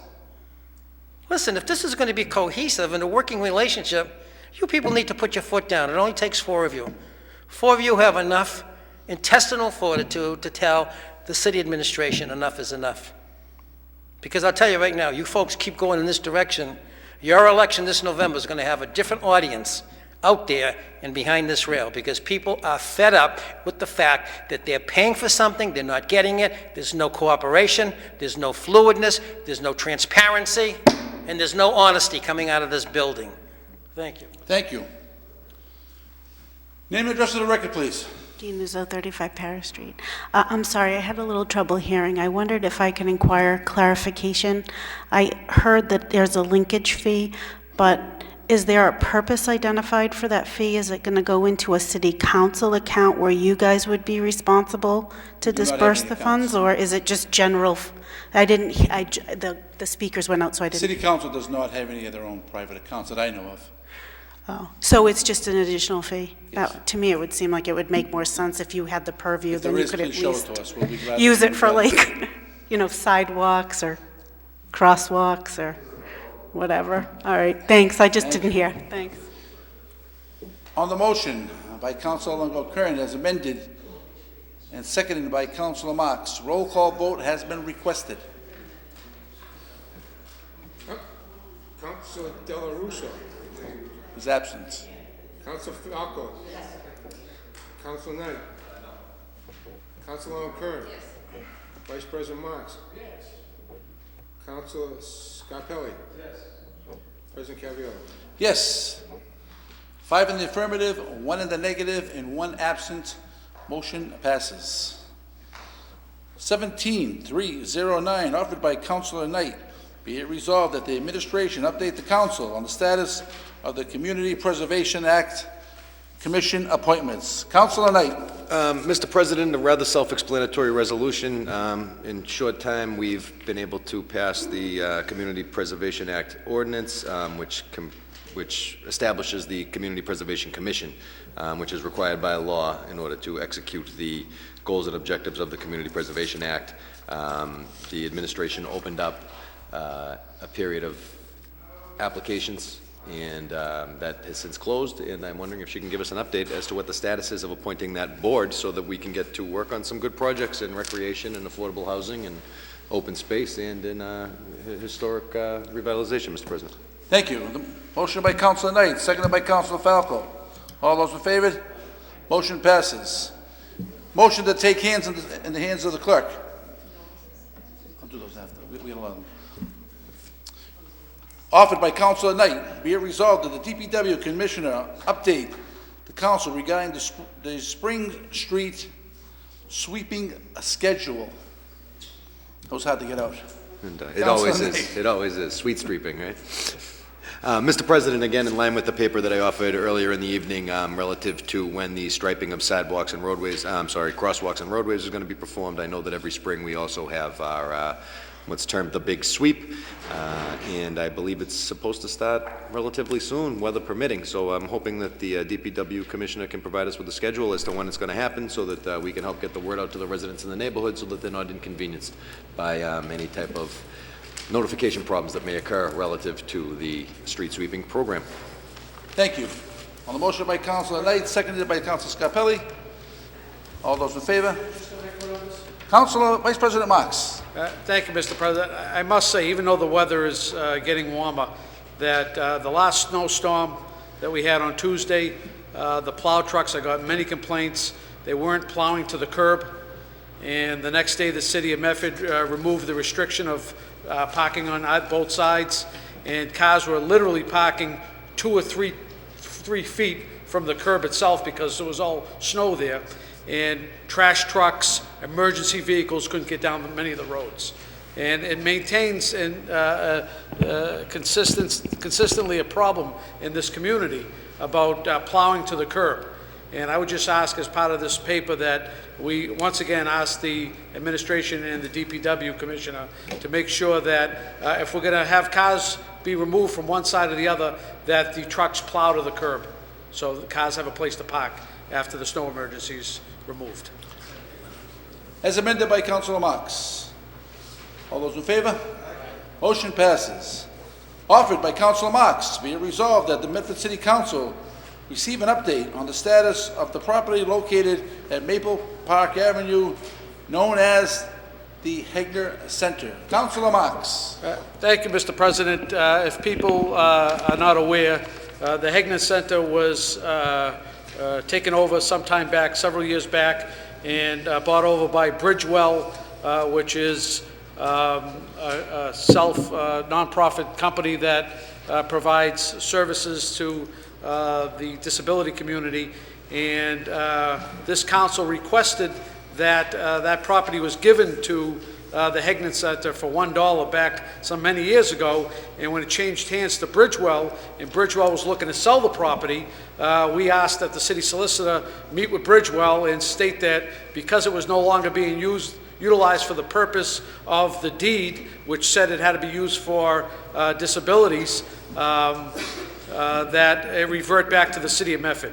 And I'm proud to say that has happened, and there are dumpsters out in front there that are being filled up with items, and residents are concerned what's taking place in the area. So if we can get an update, I don't know if it's Bridgewell that's cleaning out the building or if the city of Medford is doing something with the building, but if we can get an update, Mr. President, for next council meeting regarding what is the status of the former Hegnan Center site and what's taking place. Thank you. I myself had received several phone calls on what was going on with the building because there seemed to be some meetings going on there also. Councilor Falco. Thank you, Mr. President. I'd like to thank Councilor Marks for bringing this forward. And if you wouldn't mind an amendment to the resolution, I think it'd be ideal if we could actually have a tour of the building as a committee. I mean, if that building's coming back onto the city rolls, then we should actually go down, take a look at the facility, see what condition it's in. We haven't had it. It hasn't been part of the city of Medford for many years. And I think we should really get a first-hand look at the condition of the facility. So if Councilor Marks wouldn't mind, I'd like to add that as an amendment to the resolution. On the motion by Councilor Marks, as amended by Councilor Falco and seconded by Councilor Scarpelli. All those in favor? Aye. Motion passes. Petitions, presentations, and similar matters. Yes. Councilor Knight. Mr. President, earlier this evening at 6 p.m., the Committee of the Whole met to discuss two papers in committee. One paper was regulating replica firearms in the city of Medford. That paper was referred to remaining committee with some opinion from the city solicitor to take a look at some additional aspects of potentially regulating the sale of replica firearms in the community as well, as recommended by Councilor Marks. There was also a paper that was on the table, Mr. President, that has gone through the legislative process, and that paper was related to the wage theft ordinance, prevention of wage theft in the city of Medford, Mr. President. That paper was reported out of committee favorably. And I would move for adoption of the committee report this evening, Mr. President. And after the adoption of the committee report, I would move to put the paper through first reading. On the motion by Councilor Knight to adopt the paper and let it take its first reading. All those in favor? Aye. Motion passes. On the motion by Councilor Knight to let the paper take its first reading, Mr. Clerk, please call the roll.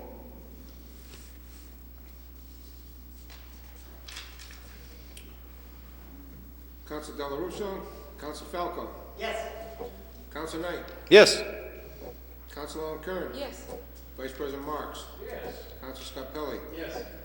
President Caviola. Yes, 6 in the affirmative, 1 absent. Motion passes and takes its first reading. Petitions, presentations, and similar matters. 17306, petition by Jean Martin, 10 Cumming Street, Medford, to address the council on banners on the city hall. Name and address for the record, please. Thank you. Jean Martin, 10 Cumming Street. Okay. If the mayor listens to me on this, she's going to get a lot of hard phone calls and some emails. Unfortunately, she has started a bad precedent for the city. While I appreciate the intent of public awareness of certain city-sponsored events, posting them on City Hall's outside wall is an inappropriate place to display such information. City Hall is the seat of our government, not a billboard for citywide information. I find it cheapens the city in a few ways. One, it unknowingly sets up favorite versus non-favorite groups. While some are vocal, there may be other groups that feel intimidated to speak in opposition of the, quote, favored group. which has already attained preference in City Hall. This unseen bias can create unnecessary resentment. It can pit one group against the other. Eventually, we may have two groups who will oppose each other in concept, wanting to be represented on City Hall, i.e. pro-life versus pro-choice. This is a dangerous practice. 2, it detracts from the visual image of the building itself. Our City Hall was built in a time of magnificent architecture. The banners detract from the U.S. flag, which should be the only thing on a person's mind as they pass City Hall. Yes, the MIA flag is there as well, for a reason that you should already also be thinking about. 3, the banners are distracting to drivers. 4, and most importantly, it detracts from the true purpose of City Hall, to be the people's house. The building which holds the right of everyone to enter and express their views in the way that they would like to be governed. We should revere this building as peoples all around the world would die to have a building such as this, where their voices could be heard, not to be an advertisement space.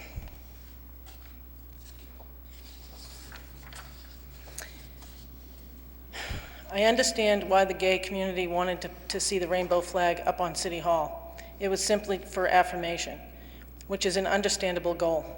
So since I am asking the mayor not to put up the flag in June, I feel obligated to make at least 3 other suggestions to affirm the gay population in Medford. They are as follows. We can interview people who are gay on a TV show through the new Access station. We can write a book on gays who live in Medford, and I would recommend Carl Seaberg to top the list. We can rent the Chevalier Theater and hold a celebration of gay life through a musical. We can organize a pizza night for gays at a certain restaurant and invite straights who want to support them, etc. I hope that these other avenues will be received in the spirit that I offer them. If the city would like to sponsor something, they could hold a night at the library in June where they have readings on gay material or have gay speakers. These are actually more grassroots methods and require the gay community to advocate for themselves. And seeing this, it will commit more people to participate in the rest of the community, and by example, they will lead and be better received. In conclusion, I am therefore respectfully asking you to take down any and all ads for future events or community communications, for they disrespect the purpose and solemnity in which this building deserves. This is not to say that any of the causes are unworthy of respect. This is just not the place for it. Thank you for considering my request. Thank you, Ms. Martin. Motion received and placed on file, Mr. President. Motion by Councilor Knight to receive it and place on file, seconded by Councilor Scarpelli. All those in favor? Motion passes. Okay, we have several condolences, so if we can wait to the end to do one moment of silence, it'd be appreciated. 17308, offered by Councilor Falco and President Caraviello. Be it resolved that the Medford City Council extend its deep and sincere condolences to the family of Elaine Bordenaro on her recent passing. Councilor Falco. Thank you, Mr. President. Elaine Bordenaro Pavacci was a good friend of mine. She passed away a few weeks ago. She lived in Medford most of her life. She was a teacher for more than 30 years at the Lincoln Junior High School and at the McGlynn School as well. She was just a very friendly, outgoing person. Everyone loved her. She actually won the Teacher of the Year Award from the state of Massachusetts in World History and I believe Ancient History. And she'll be missed. Thoughts and prayers go out to her husband Eric and their family. So thank you, Councilor Falco. And I too have known Elaine and her family. Our kids grew up together and did many things together, and it was sad to see her pass. Name and address for the record, please. Andrew Castanetti, Cushion Street. Thank you, Councilor Falco. I knew Elaine Bordenaro. I think her name was Elaine Carrier back at high school when I knew her. And great person. And she ended up marrying one of the top 5 friends I ever had in my life, truest gentleman of all time, Michael Bordenaro, back in the 70s. And I remember going down to Michael's house when they were engaged, and he would be playing Emerson, Lake and Palmer on the organ. And although he was educated at Berkeley School of Music, And unfortunately, he passed away more than 25 years ago. And she was fortunate, and also her present husband was fortunate to meet each other, Eric. He's also a great person. And as I said at the wake to Elaine's daughter, Christine, and her brother, the children were very lucky to have three of the greatest parents that ever parented. Thank you. I wish them all the best. Thank you. They're She was very sweethearts. fortunate to have two very good husbands. You are correct. Oh, incredible. Thank you. 17-310, offered by President Caraviello, be it resolved that the Medford City Council send its condolences to the family of Captain Joseph Conway in his recent passing. Captain Conway was a member of the Medford Police Department for 35 years. He was a Navy veteran who served his country in World War II. Again, another World War II veteran that's passed on, and again, I say I knew him, and again, community will be sadly missed. Offered by Councilor Marks, be it resolved that the Medford City Council hold a moment of silence for longtime Medford resident Steve Honeycutt on his recent passing. Vice President Marks. Thank you, Mr. President. I'm sad to say that a good friend of mine, Steve Honeycutt, passed away just recently.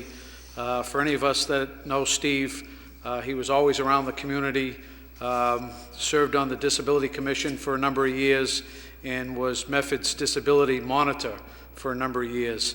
And Steve was just an all-around good guy, someone you could talk sports, politics, electrical, because he was an electrician, and just a great guy, a great family man, and he will be sorely missed, Mr. President. Thank you. Another cog in the community going.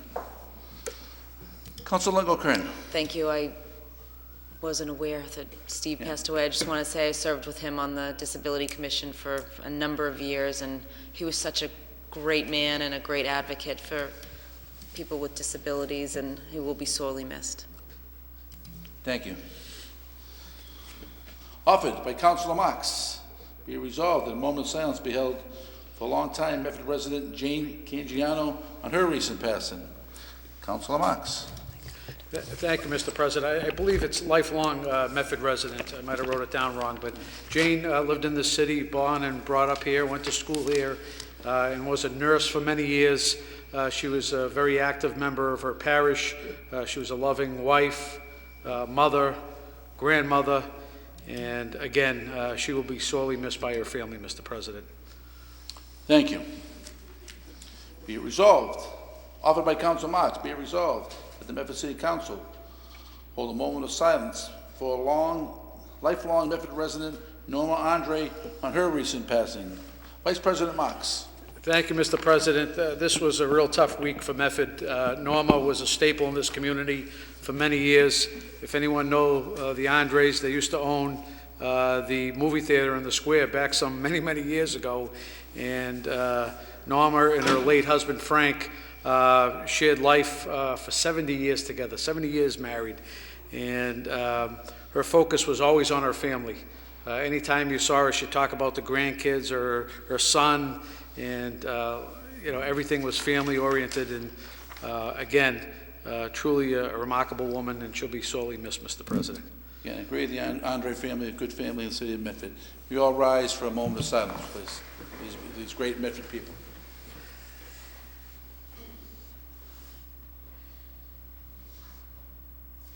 Thank you.